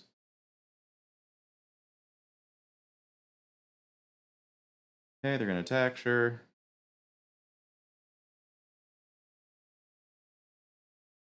I guess worst case scenario is if I bounce the Ambusher and they have like a Wilderness Reclamation or something. That'd be a little sad. They don't want its ability to trigger and give them a wolf. Actually, maybe I don't even care if the ability triggers and gives them a wolf. Maybe I don't even care.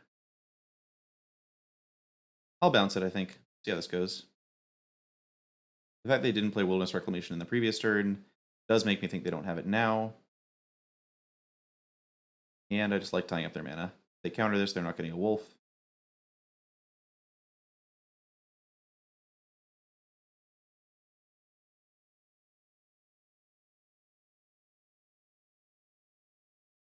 I guess they could Storm's Wrath now, actually. Yeah, they could Storm's Wrath now. Maybe this isn't the right play. Although if they Storm's Wrath now, they're kind of like tapped pretty low, and I have Fae of Wishes to go get Escape to the Wilds while holding up Aethergust, possibly? Interesting, okay. Yeah, lots of different lines we could have taken. They lose this, we keep Innkeeper, which seems nice. Opponent's starting to look after their life total pretty hard. And now I think I just get to hold up Brazen Bar or Aethergust, which seems fine. Play Temple. Actually not mind. Yeah, I don't mind a land drop because it's something cast a 7/7. Get some hits in. Opponent's still nowhere near casting Uro.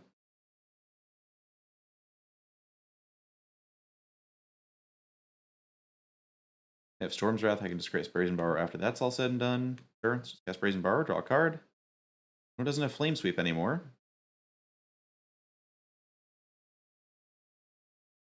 I've got a lot of sources of potential surprise damage in hand, which is cool. I guess I could have I should have stomped them there. That was also my bad. I should have stomped them for sure. Okay, now what? If they go for Ambusher, I'm not going to gust it, so I think I'm not going to attack with the Innkeeper here. I think I'm just going to... Yeah, I'm going to hit my opponent for 4. Step 1.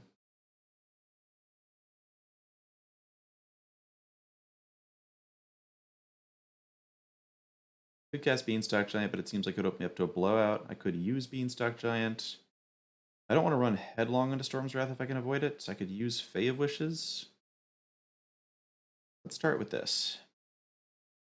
Lets me keep up Stomp and Aethergust. Definitely should have stomped the opponent there. That was my error for sure. Mountain, sure. And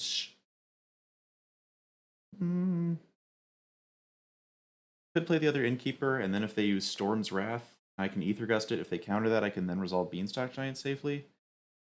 But I think they will probably want a Storm's Wrath anyway, if that the kind of thing was their plan.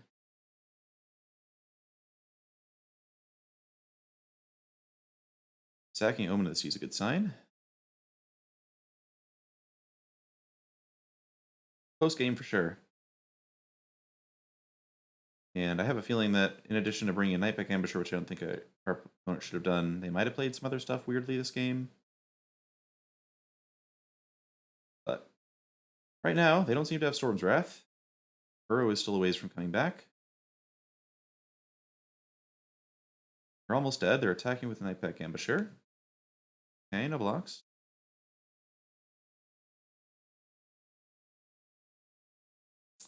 Try for a nice stomp.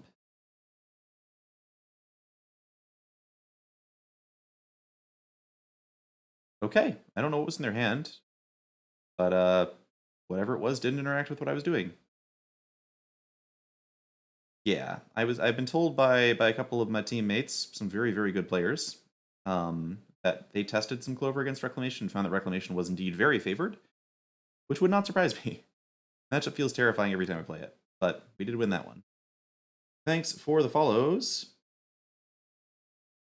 Oh wow, how far do I have to go back here? Let's see. Wow, I have to go back pretty far. It's Pidgey, Alekis, Lawler100, SSBM Grim, Estakundu, Omar Little Pitcast, Heisenberg, Babydoo, Squalus C, Sparkane, Hooliki, Hyrospliffix, Rep Logic, R234T, Orel Fuegobutt, DJK Spac, DJ Cashinks, Bausa, Zincardian, Blue Ocean 77, Sneaky Misato, like your stream. Thanks for the follow. Demon Ven, Mickey Thump, Naparava, and S70 New York. And SN Erickson, thank you all for the follows and 400 viewers. That is remarkable. Yes, Debo420, I agree entirely. The pool is closed. I do think they usually do things, but sometimes they don't do things. Okay. Into, I think, at least one more match in the night here. We're having a good time, undefeated still. Quietly extending our lead on Crokies, who, once again, to remind you, will never be number one. Although Jabberwocky might be. I'm really curious to see what this Jabberwocky brew is, whether it's like Bant Ramp or Jund or something real weird. Okay, hand's fine. It's got 2 Clovers and 2 lands. Pretty much don't throw away hands like that other than exceptional circumstances. We do need some like green mana, but there it is. Scrylands, baby. If this is mono red, they're going to have an incredibly bad time with our hand here. They are rank 59 mono red, which is pretty impressive. Don't think this deck is very good right now, but our opponent has made it work, which is cool. But given that we get to bounce like 6 of their permanents this game if we really want to, it's going to be tough for them.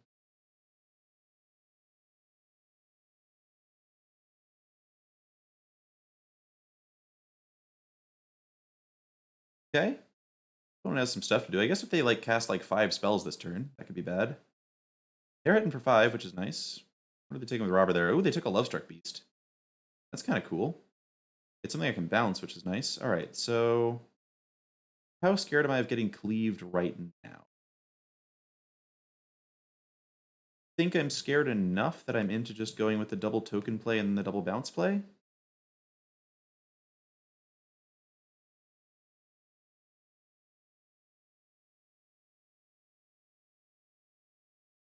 Good rule of thumb against mono red is you can ever avoid getting Ember Cleaved, it's almost always right to do.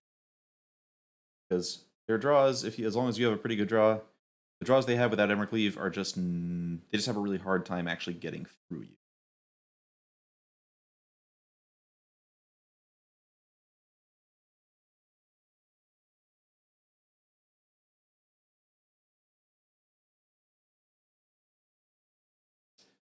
What's it going to be, Steel Kitten? Quick follow, thanks, while Steel Kitten thinks. Thank you for the follows. Wow, it's a lot of folks. Aonia 11 Rhaegar, Dupitavi 87, Toki, Aramuz, and Nivai Dam. It's Anax. In response. Oh, great, this is actually nice. I get to double bounce these. And Anax is not a huge problem because I have Fae of Wishes, which is easily going to be able to get a Mystic Repeal for Anax later. And now our opponent can't recast either of these delicious spells, which is great. They can attack with Scorch Bitter if they want to, but I'm okay with that. No? Okay. Great. So now we just get to run out another Clover. Bounce 3 of our opponent's permanents. If they go for Robber the Rich, get blown out. If they even just go for attack and have Embercleave, we just bounce all their stuff, including the Embercleave.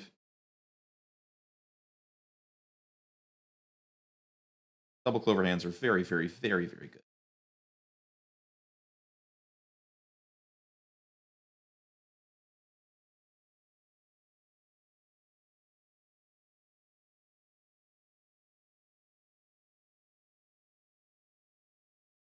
Opponent knows something is wrong, but they can't tell whether it's Brazen Borrower or Bone Crusher Giant. It's nice. Robber the Rich is in town. Cool, cool, cool. Just bounce all of this. I don't want any of this. Goodbye, goodbye, goodbye.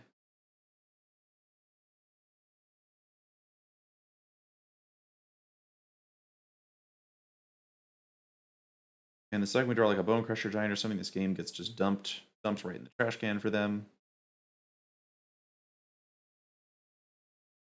Alright, so now we have time to do Fae of Wishes things, and that is what I'm going to do. Fae of Wishes, leaving up green mana so I can have Mystic Repeal. Great. Then what am I fetching here? Certainly Mystic Repeal for Anax. I think I like Storm's Wrath as well. Chandra is an interesting option because she's kind of like a Storm's Wrath. The part where she leaves Scorch, but she doesn't actually hit Runaway Steamkin or Scorch Bitter, so I don't think I'm doing that. I'll take Storm's Wrath. And I could grab Shadow Spear, I could grab Escape the Wilds. I'm a pretty big fan of Escape the Wilds. It's like, with double Clover in play, Escape the Wilds is just preposterously explosive.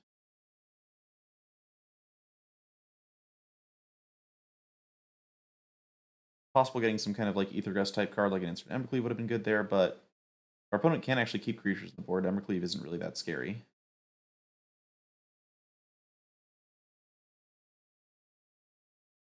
Storm's Wrath usually pretty awkward against Anax, but why Mystic Repeal is here. Deal with that kind of thing. Alright, here they come. So this smells to me like a probable light up the stage. No. Alright, just throwing down creatures. Okay, Steamkin into light up the stage. Sure. Hitting some lands, cool. Can you get Bone Crushed?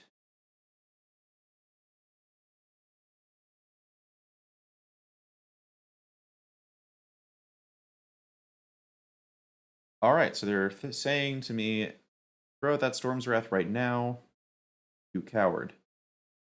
And I'm going to say, okay, I will. Don't call me a coward. Yeah, I'm totally fine just getting the 2-for-1 there, clearing out the Steamkin, casting this reasonable blocker.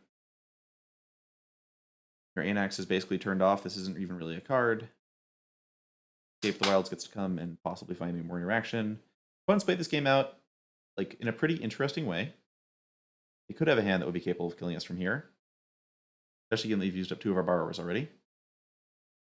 But they're going to actually have to fight for it. This Robber the Rich isn't even getting cards out of my deck right now. Now they can cast the Lovestruck Beast off it, which is fair. It's not a bad one.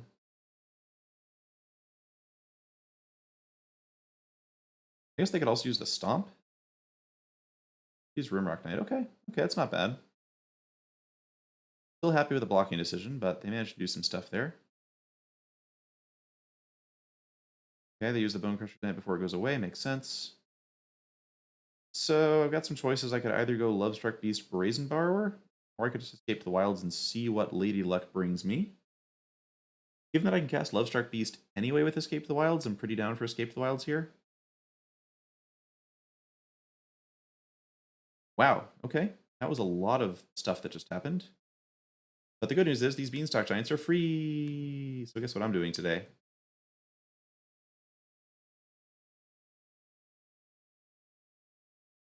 So we want green because we're just going to play the Beanstalk Giant again. And then I'm going to want, I think, green and red when all is said and done. So we'll grab some blue mana. More green mana. Use Beanstalk Giant, grabbing green, red, blue.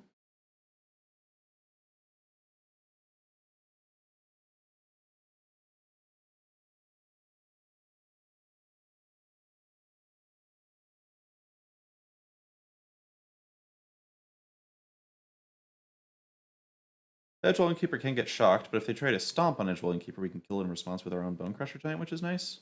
Also, we have infinite lands in play, and I don't think we're going to take any real damage from the rest of the game that matters.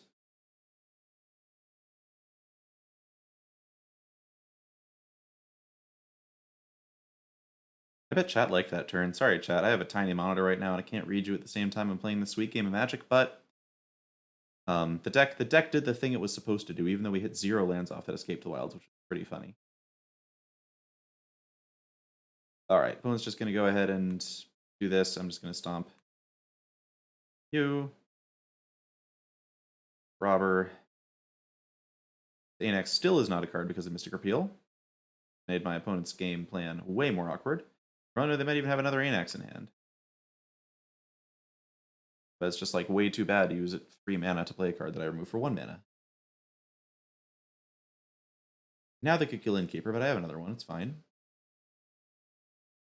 No? Alright, our opponent has put 7 power into play. Let's see how much power I get to put into play this turn. 1. 6.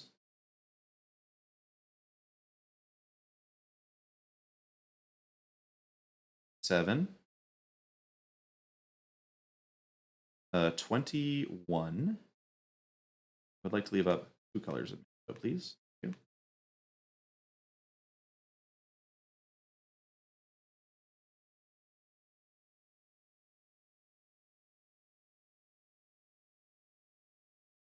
Oh, there's a Brazen Borrower. All right, so now we're 100%.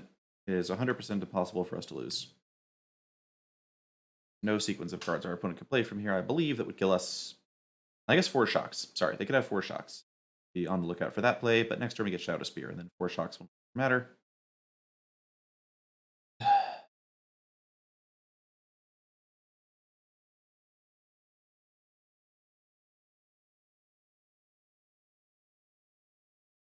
Okay, cool. On to game 2. That went well.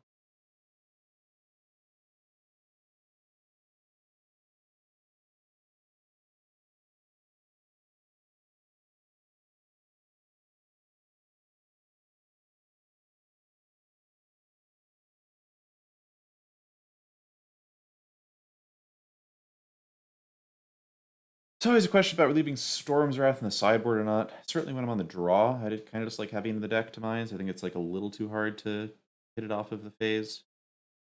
But it's possible that I overboard for this matchup. Beanstalk Giant also looked great there, of course, but when you have that many Clovers out, Beanstalk Giant looks much better than it does without Clovers. And the games we usually need to prepare to win are the games where you don't have Clovers. I'm gonna run like that. Follow check and stuff. Thanks for all the follows, everybody. Oh, man. Graphistametor, Elias Lowell, Maro Spigo, Frostbite, Cesarides, Nibirulia, Bourbon 9, Hitoi 609, and Vesp 23.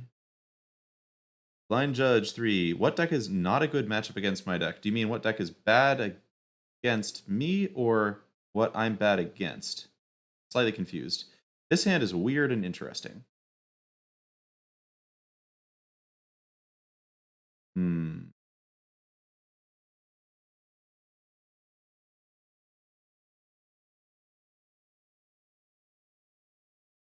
Huh.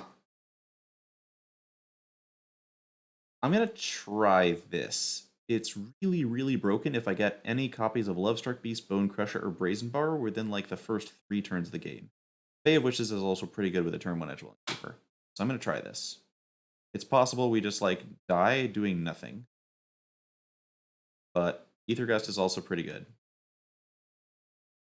Question is, do I trade off Innkeeper on turn 1 with Scorch Spitter if they give me the chance? I don't think they're going to give me the chance, given how they hovered over it there.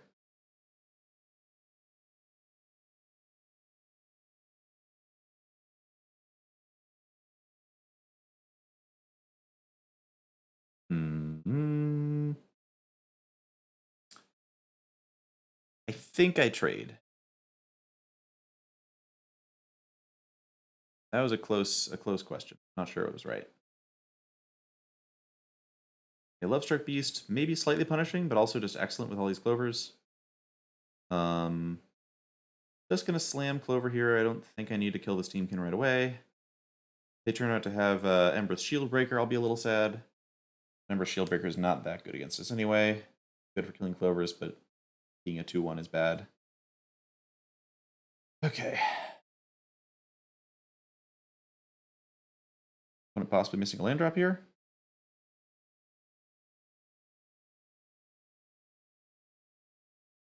Not necessarily, okay. Wow, alright, never mind. Opponent's start was actually super clean. Let's see how badly we get destroyed by the Steamkin now. Always a risk to leave one of those live for a turn. Especially if... Oh, opponent's running the 10th Street Dodger version. They had like no 1-drop last game. I'm really surprised to see this 10th Street Dodger. Huh. Alright. That's pretty strong. Probably dead now. Okay, how much damage is that? 2, 4, 8.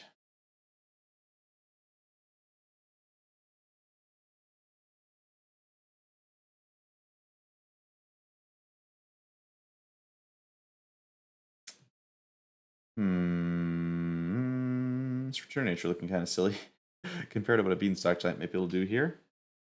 Let's assume their hand doesn't have Embercleave in it. How do we win this? I think it involves going for a bunch of potential blockers here. Yeah, I still don't think our keep is bad. I think our opponent just having the ability to play 4 spells on the last turn is pretty powerful. It had Ether Gusted the Steamkin. Would have been an interesting game. Although I guess they would have just done that turn again, but a turn later. Perfect Mountain 1-drop hit got us. Here they come. This attack makes me assume that Embercleave is happening, but let's see. Not trying to double off Third Champion because I just have Rimrock Knight. If this is Embercleave, I'll just scoop to Embercleave. Yeah, that's definitely too much damage. Right, I have Return to Nature for it. Okay, now it's too much damage.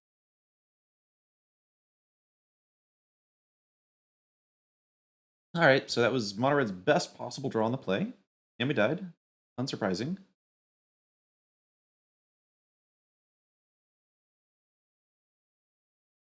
But it's fine. Let's just be on the play this time. That is my current secret. Let's do.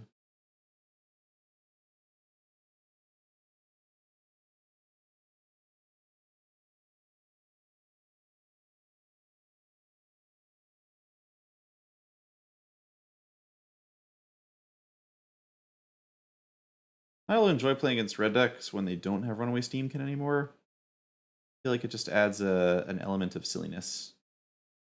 The red deck curving out's fine. The red deck being like a combo deck is like, take or leave it. Yeah, I'm keeping this. It's got Innkeeper into Fey. Got a bunch of bounce spells to restrict things like Steamkin. If they shock Innkeeper, it's a bad hand, but I'm not even sure their deck plays shock, given that it's got all those other extra 1-drops in it. And if I hit a third color of mana, this hand's absurd. Also a kind of hand that could go aggro against our opponent just by curving out and stuff.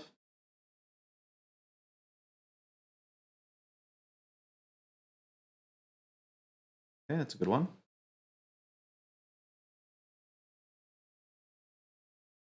Temple of Ann's also not bad. Just bounce their 2-drop next turn and play a Temple of Ban, and that's a reasonable use of a turn. Okay, opponent can't actually do any attacking. Nice, a mountain. Alright, so we're just going to go with the... Steamkin is not surviving here. Goodbye. Brazen Borrower is much better at doing things like bouncing Anax and bouncing Embercleave and bouncing Forbrand than it is at like dealing with creatures and stuff. I prefer just having Bone Crusher for situations like that early. Here's Anax, I don't care. Only real danger here is that we get Cloven at some point. So, what am I doing? Could play Lovestruck Beast, then we're in possible danger from Cleave. Although, how much damage is that even? They like hit me for 12 with Anax if they have exactly Embercleave? And then they just never get to do that again because we have Brazen Bar out? Let's just play this Lovestruck Beast out. Great Henge is an excellent card as well. So now we don't even have to block Lovestruck Beast on Anax. We'll just hold it open to do Great Henge stuff. And let's see what our opponent can do here. If they have Claim the Firstborn, maybe that's awkward. But Great Henge, just a singleton, but when it comes through, it really comes through.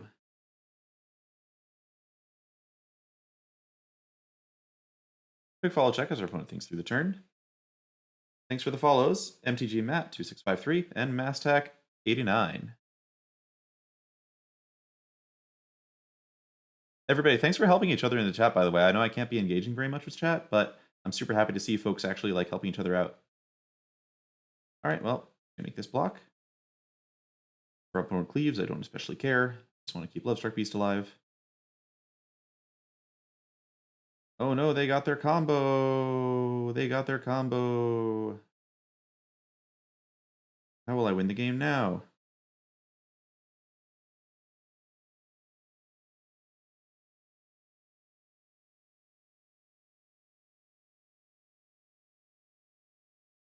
All right, they got their combo. Here's the Great Henge. That's my combo.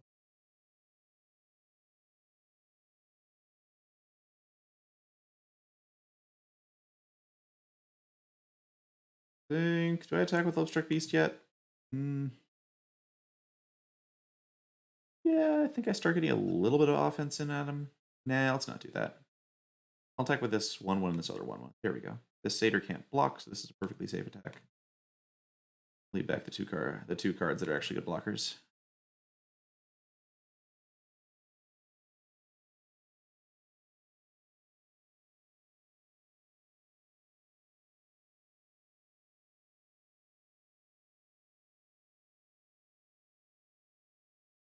Red Henge definitely made the game easier. If I didn't have it, I'd probably be in some kind of campaign of...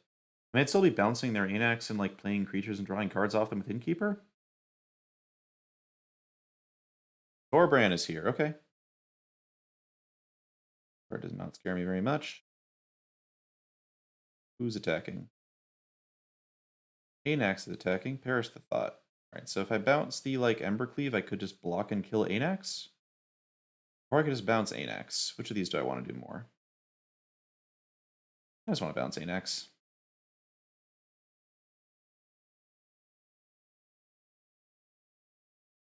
Another Innkeeper, cool, let's start there. See where that takes us.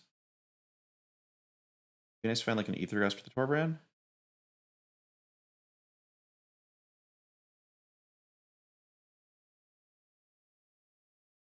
Lucky Clover's good too. Okay.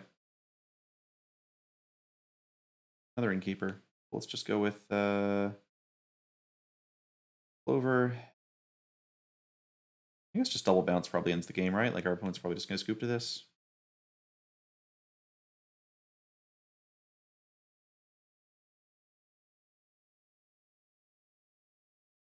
Charge.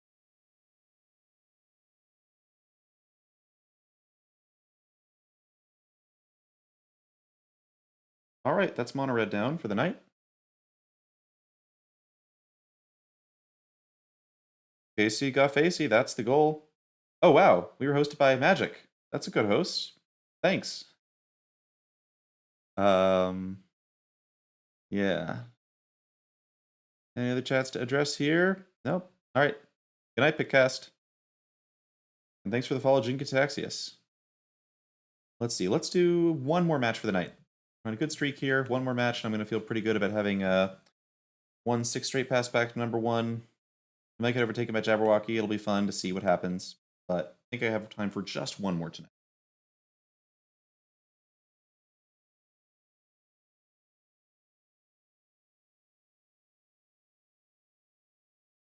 Thanks for the follows, Dragonauts MCM85 and Watson X71. Ryan Taylor 1990, that's the goal.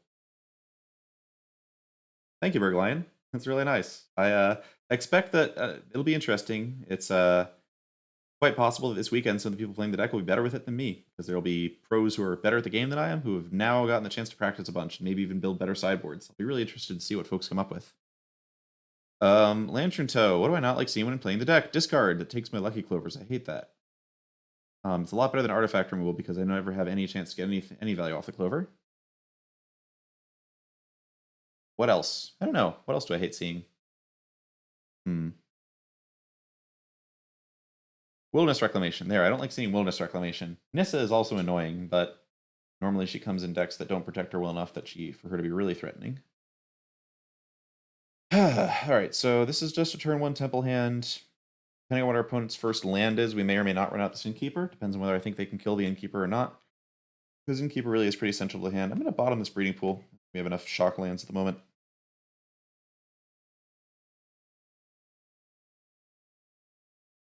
Okay, so opponent has cast a Breeding Pool. Makes me think probably Innkeeper gets to live. I mean, they might be on Clover or Reclamation or something, but there's also a good chance they're on like Bant Ramp. I hope they're on Bant Ramp. I would love to play against like the Croaky's deck here. Growth Spiral into what? Island. It's a mystery. I don't really know what's going on. All right, let's just play some 4/3s that draw cards for 3 mana. Seems good. Brazen Bar was a nice pickup. And even if they are Wilderness Reclamation, they're pretty far from Storm's Wrath. Okay, blue-green ramp. Leafkin Druid. All right, so just another blue-green ramp deck. Will possibly be ending the night the same way we started it. Boop. See if they're going to block and get stomped. Nice, they blocked and got stomped.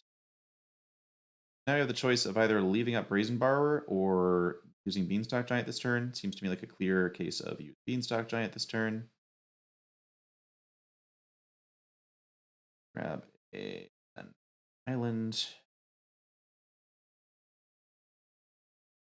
Throw off a stomp. We're like slightly vulnerable to Anissa, but I think we have enough ammunition that we can punch through her since we get to bounce her 1 time as well.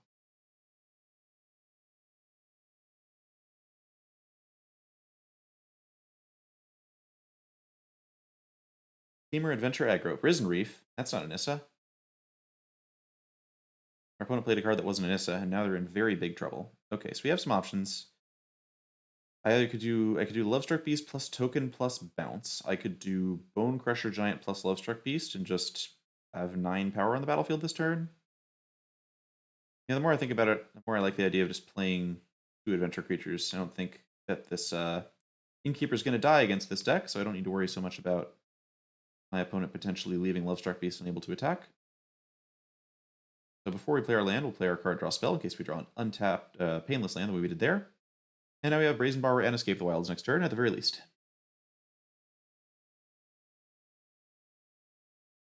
One has cast Agent of Treachery. Cool.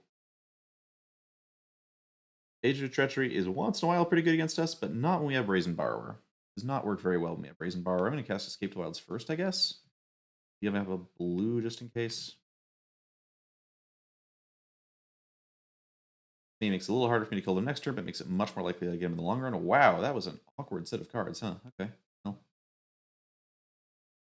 So we'll just borrow the beast. Great. Super awkward, but I think we'll be okay.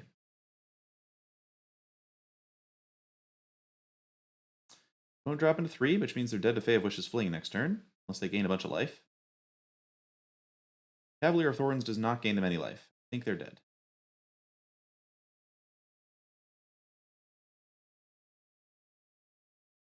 They can play another Risen Reef if they wanted to really solidify how dead they are. That works too.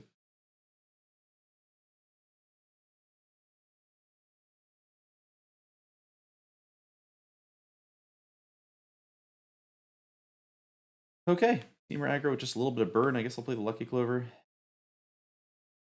for kicks.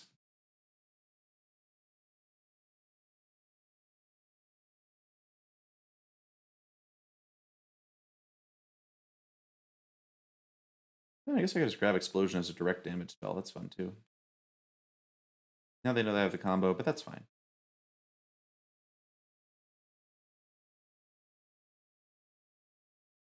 Turn 1 Edgewall Keeper. I guess that was turn 2 Edgewall Keeper. Can you believe some people tried to play this deck with Hydroid Crisis instead of Edgewalling Keeper? There's just such a big difference between the card that draws you 3 cards on like turn 7 and the card that draws you 3 cards on turns like 3, 4, and 5. All right, so Gust in, Fey out.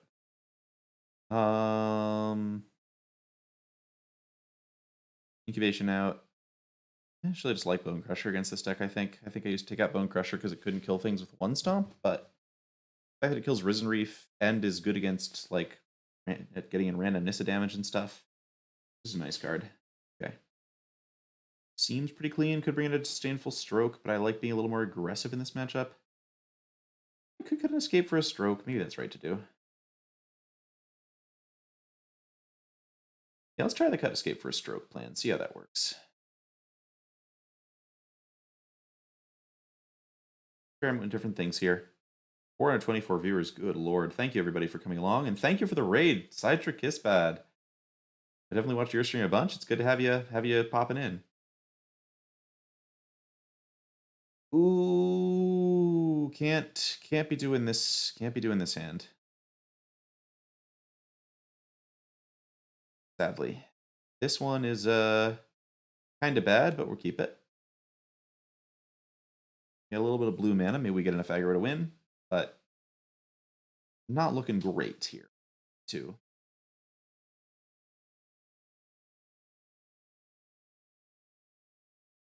Okay, Beanstalk Giant is at least a blue source, however slow. Let's see if they let me kill them with a Bone Crusher Giant after they play Leafkin Druid this turn. That would be cool. I would like that.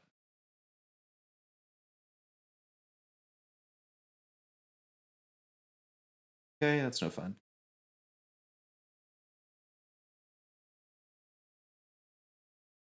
But if they play a Risen Reef, we can just kill it with Bone Crusher Giant, which is pretty reasonable.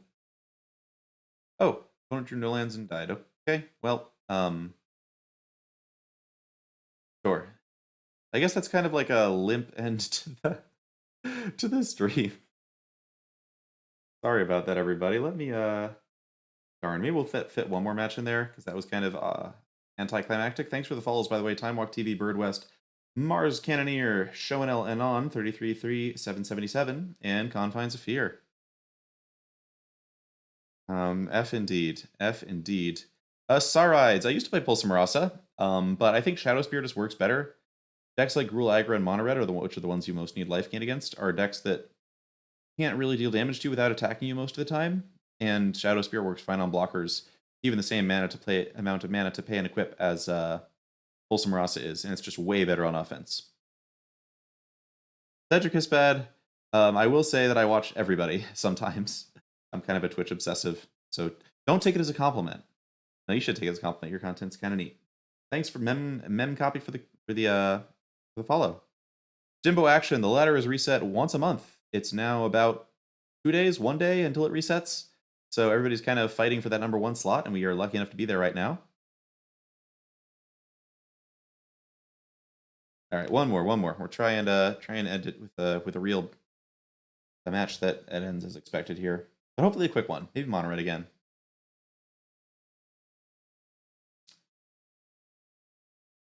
I will say today feels much more like a ladder day. I feel like the last time I was on here, I played against like Bant, Rakdos. Just, it's weird. Those are 2 color combinations that color like the full spectrum of all the colors. They're like all hard matchups compared to other decks that play some of the same colors. On the play, cool. Hand is, yeah, perfect example of a hand that is just keepable because we have Innkeeper into Fey. Really glad we don't live in a Disfigure Legion's End format right now. With any luck, we're just playing creatures and drawing cards for a bunch of turns in a row. Oh boy. Okay. Well, never mind. This makes my my priority fairly clear. Goodbye. Possible that I should assume my opponent doesn't have a Fey, and then I should just draw my card in case they have a Bone Crusher. But realistically, I don't mind having my Fey to wish with in this matchup, and I would much rather just be getting rid of those Innkeepers right away. Now I'm curious if this is Gruul or Temur. Might not necessarily be Temur. The fact they didn't have a Clover or a Bone Crusher on 2 does make me wonder what kind of hand they kept here. Okay, definitely Gruul. Gruul is definitely a better matchup than Temur, because we get to do things like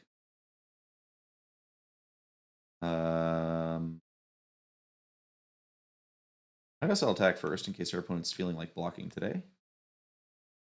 They did not feel like blocking, surprise, surprise. So we'll just go with Beanstalk, slowly accumulating the mana that we need to start casting 7/7s and putting the game away with that. We'll bounce the Spellbreaker now because we won't get to be able to do it on their opponent's turn because of its ability.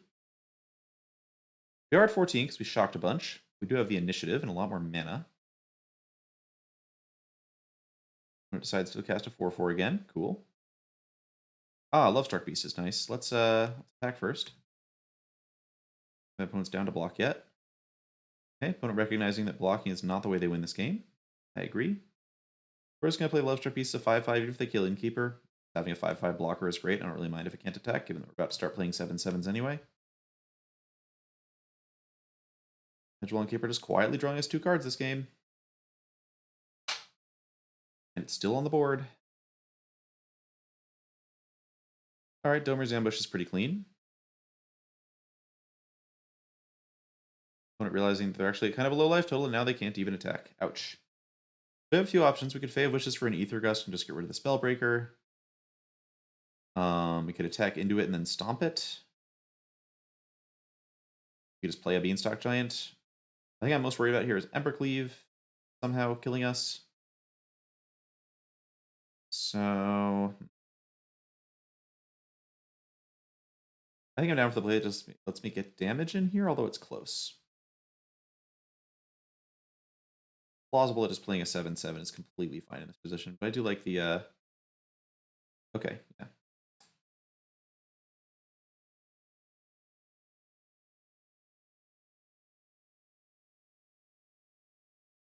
Okay, on to game 2. Sideboarding very similar to the sideboarding that we do for red. Bring in some gusts, bring out escapes.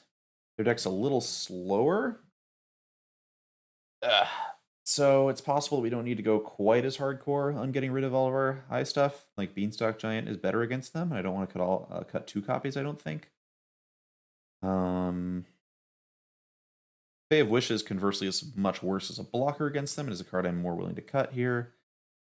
So why don't we cut Fae, Incubation, Giant. See if there are cards I want to bring in more than these. I do like Ambush. I might actually like Shadow Spear here in the main. Sizes up my creatures. Yeah, if I'm wishing for stuff, usually not going to be scared of burn. I'm usually going to be wishing for Return to Nature, take out Embercleaves, or just wishing for card draw. Pretty happy having Shadow Spear in the main. Let's try it. I don't play against Gruul much. This is kind of theory crafting on the fly. Let's see how it goes. Then do I want Storm's Wrath? Do I want Beanstalk Giant? Or do I want like Fables? Keep in mind, this is a deck that's much better at killing Clovers.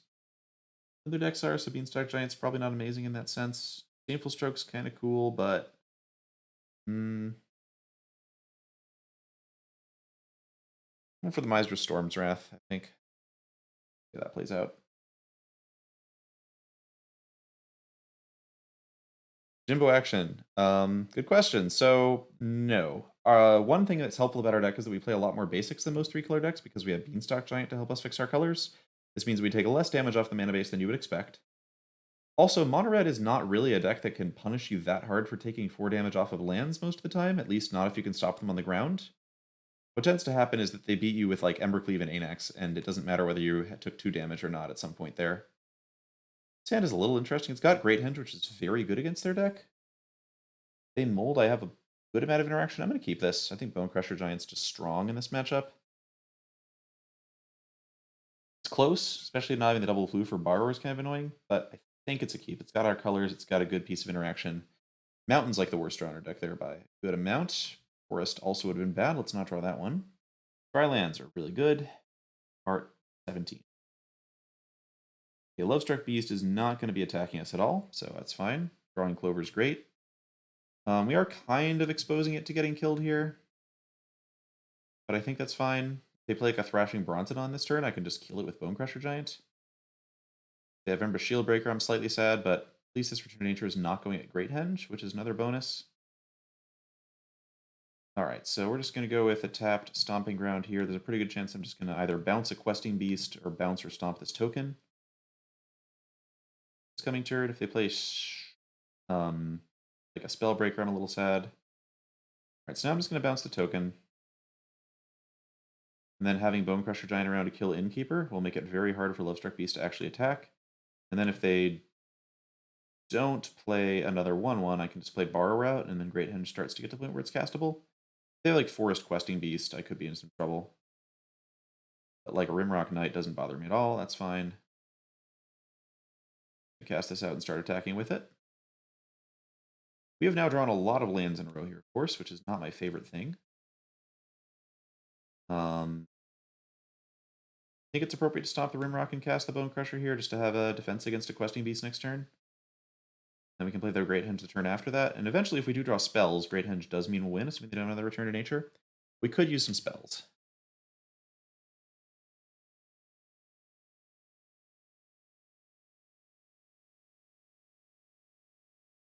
Opponent's having a little bit of trouble with mana, but not enough trouble that I feel, oh, okay. I feel anything like competent. If they just play an Edgewelling Keeper, I'll be sad, but they didn't have a 1/1 last turn. Then I guess they don't have one now. Domery's Ambush. Okay, they're just worried about Bonecrusher Giant, I guess. Kind of weird they wouldn't just kill Brazen Borrower, but okay. I should have played Great Henge now in case they have Stomp, huh?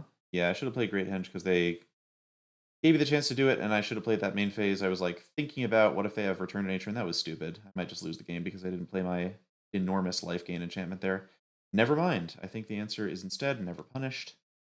So obviously playing the Great Henge this turn, and hoping to draw some creatures. But the life buffer is not bad. Even if they have another Return to Nature, it's like we're both almost empty-handed at that point. See if they have another Return to Nature. As land Embercleave kind of gets me pretty hard too. Okay, Lovestruck Beast is interesting decision. That's going to put me in the under pressure pretty fast. Go ahead and block the Ceratops. The good news is that a lot of my cards get rid of this 1/1, so they still can't attack anymore once that's done. That's gonna we do need to hit something pretty much next turn or we're dead. Remember to gain the life even if you can't cast a spell, because the life gain still matters. Brazen Borrower is exactly who I wanted to see today. A little awkward that I somehow contrived not to have Breeding Pool in play. That was lazy. I should have tried to make sure I had 3 blue in play in case I drew Brazen Borrower.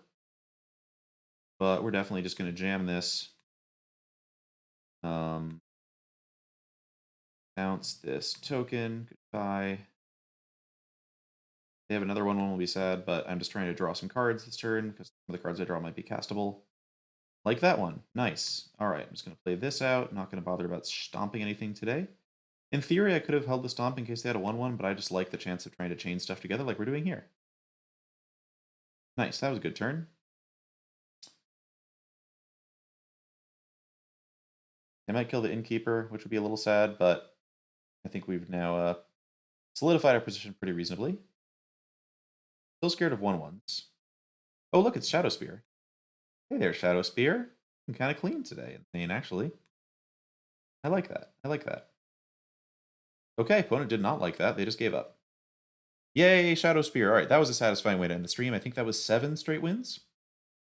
Got a little bit of distance. See if Jabberwock can catch us. So we know Croakies can't because one more time, say it for the people, Croakies will never be #1.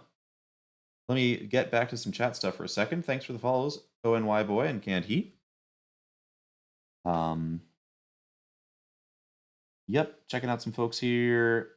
Yeah, Hematite 12, that's exactly right. Adventure creatures do line up very well against Mono Red. And oh, Hablako, you were the Absent Enchantment control deck. Yeah, fun game. You really ground me out in the one that you won there. That was tough. Blind Judge. What do I not like to play against? Yeah, it's Wilderness Reclamation. Its Bant is like middling. I'm not sure. I haven't played enough Bant to be sure of it, but the Croakies version does seem kind of tricky. Dunsack is scary. Fires can be scary. I think it's a pretty good matchup now that I've had the chance to play it a lot recently.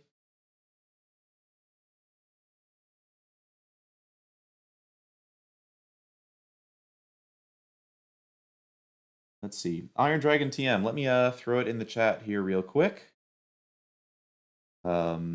Yeah, just for Domo, Shadowspear was a nice top deck, although to be fair, any creature was also a great top deck there. Grep Logic, I'm glad you're learning. Elf Guy MTG, I cut an Ether Gust, or I cut a negate for the expansion explosion. Here, let me pull the deck up on screen, actually, so everybody can kind of see it, and I can talk about the most recent changes I made here. Okay. Just waiting for me to load. Give it a second. There we go. Okay. Take the DreamHack version label off of this because it's no longer the deck I actually played at DreamHack. Alrighty. So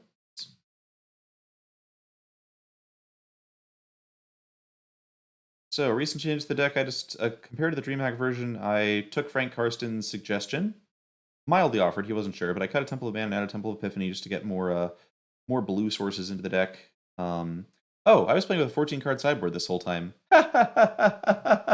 Nice wish deck, moron. Alright, well, I was playing with a 14-card sideboard, which is why I was so confused about what I cut for Expansion Explosion. I really had intended to cut negate for Expansion Explosion and just leave the gusts in. I don't know why I cut this gust. Yeah, I still think 3 Ether Gust is totally fine. I've been seeing a lot of Nissas around. I like Gust against that card. It's possible some other options you could put into the sideboard would be like a Nylea's Intervention for Dream Trawler, a Mass Manipulation for going over the top of stuff, some more Return to Natures for enchantment-based decks, so I think Ether Gust is totally fine against Reclamation, because it stops Explosion pretty well. Yeah, let me throw this out on the chat as well from Scryfall. Deck list incoming. Yeah. I was definitely debated by the sideboard there. Everybody is correct. Dragonuts, I don't know. It depends. There are several people who are very close. Zapgaze, we did get it back. Thanks for hanging out, by the way, everybody. In case you're not aware, this is my finals opponent from DreamHack, Zapgaze, who was at the time #2 on Arena. It was really funny to see that be the finals. Thanks for the follows, by the way, Mother Zap, Achilles Gang, Tyro Kitten, Iron Dragon, National Mars Day, Blind Judge, and Chappie Beeman. Good to have y'all here. Zapgaze, I don't know. I'm not surprised that somebody found a deck that makes Jeskai Fires feel unplayable, because that deck always felt like it was hanging by a thread. I feel like Rakdos Sacrifice must be excellent against the Croakies deck, as long as you watch out for Tameo. Like, it just feels like random Nissa piles get beaten up on really hard because they can't interact well with Priest, and then Midnight Reaper makes Shadow the Sky not feel as bad, but I don't know. I wonder if Blue-Green Flash is good against it, except for it has a bunch of Tefts, so probably not. Casualties of War deck. I've seen Croakies lose to Casualties of War a couple times on stream with that one. Yeah, Zapgaze, I'm sorry. It sucks when your deck goes away. At some point, Temur Clover will not be playable. Maybe because Eldraine rotates out, maybe because Ikoria has cards that just are better than what I'm doing. But it is a sad feeling. I miss Blue-Green Mass Manipulation a lot. Kevlar, you start currying into like PV's blue-white list? Feels like Nissa is pretty good against blue-white right now, but I maybe properly play the control that can beat the mid-range deck.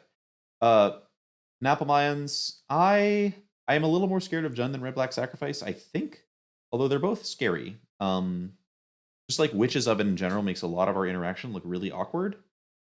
And Priest of the Forgotten Gods is terrifying against us. Claim the Firstborn is very good against Lovestruck Beast, which is our main weapon against aggro a lot of the time. I think I'm a little more scared of Jund, though, just because Fourfold is so powerful.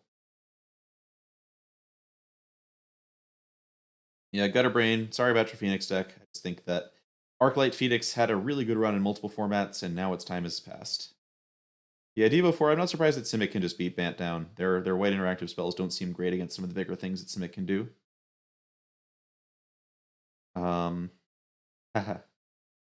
Bribe, if that was a thing, people would be really mad about the day 2 Pro Tour pass, I think. I don't remember how they do Pro Tours now, but it feels like kind of bad for people to get that much of a skip in. And B, I would not be #1 because many people would be fighting a lot harder for #1. Right now, #1 is sort of like a vanity metric that a few people on Arena fight for.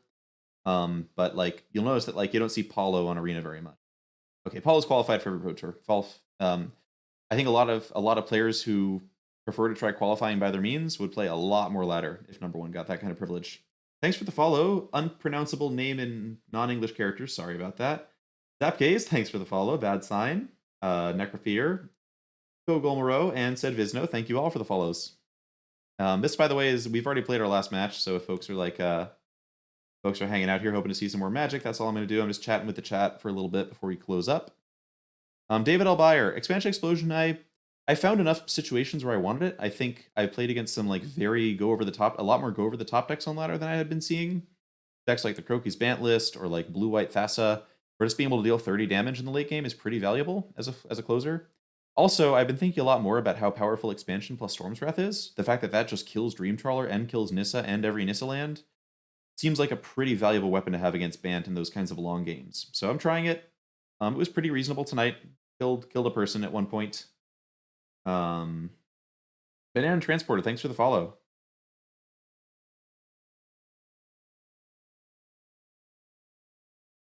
Paho, I have not really played Niv Mizzet. I love Niv Mizzet decks. I wish Niv Mizzet were good in Standard. I just feel like the Fires approach doesn't quite feel right to me or something. Like, I just think that being limited to playing 2 spells a turn is, in your ramp decks, feels bad. Unless you're killing people immediately, like with Jeskai.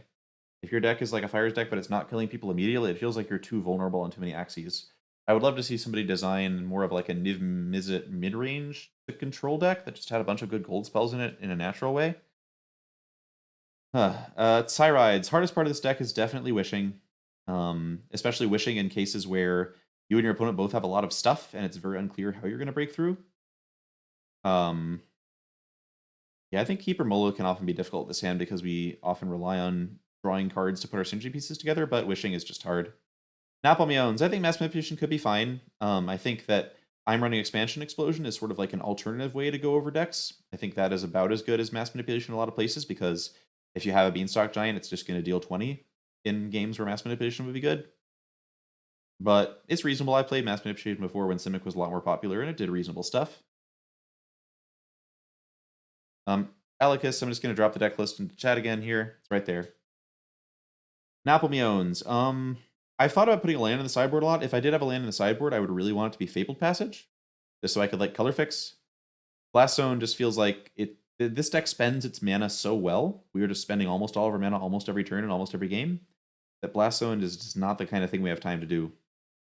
If it's like, yeah, but it's a land that you can use to kill like Witch's Ovens, I would rather set Sorcerer's Spyglass. Yeah, and I should actually check out the Nassif list, Cavalier Man. I don't know if it's good, but I would be interested in seeing how he put it together. But yeah, I've been a little disappointed by it. The fact that counters and Elspeth Conqueror's Death are big in this format now doesn't help either. And all right, looks like chat slowed down a little bit. The viewer count's dropped a little bit, but thank you everyone for showing up. Glad we had a nice successful stream here. Thanks for the follow, Deca. And I'll see you all pretty soon. I'm trying to stream a lot this month to get my Twitch affiliate cred. I doubt I'm actually going to take subscriptions because I'm not sure how consistently I'll be able to stream, but might do something like subscriptions for donations or something like that, just pour all the money that comes from the stream right into Give Well. Good night, Strides. Good night, everybody, and we'll sign off now. Thanks for watching me get my number 1 back.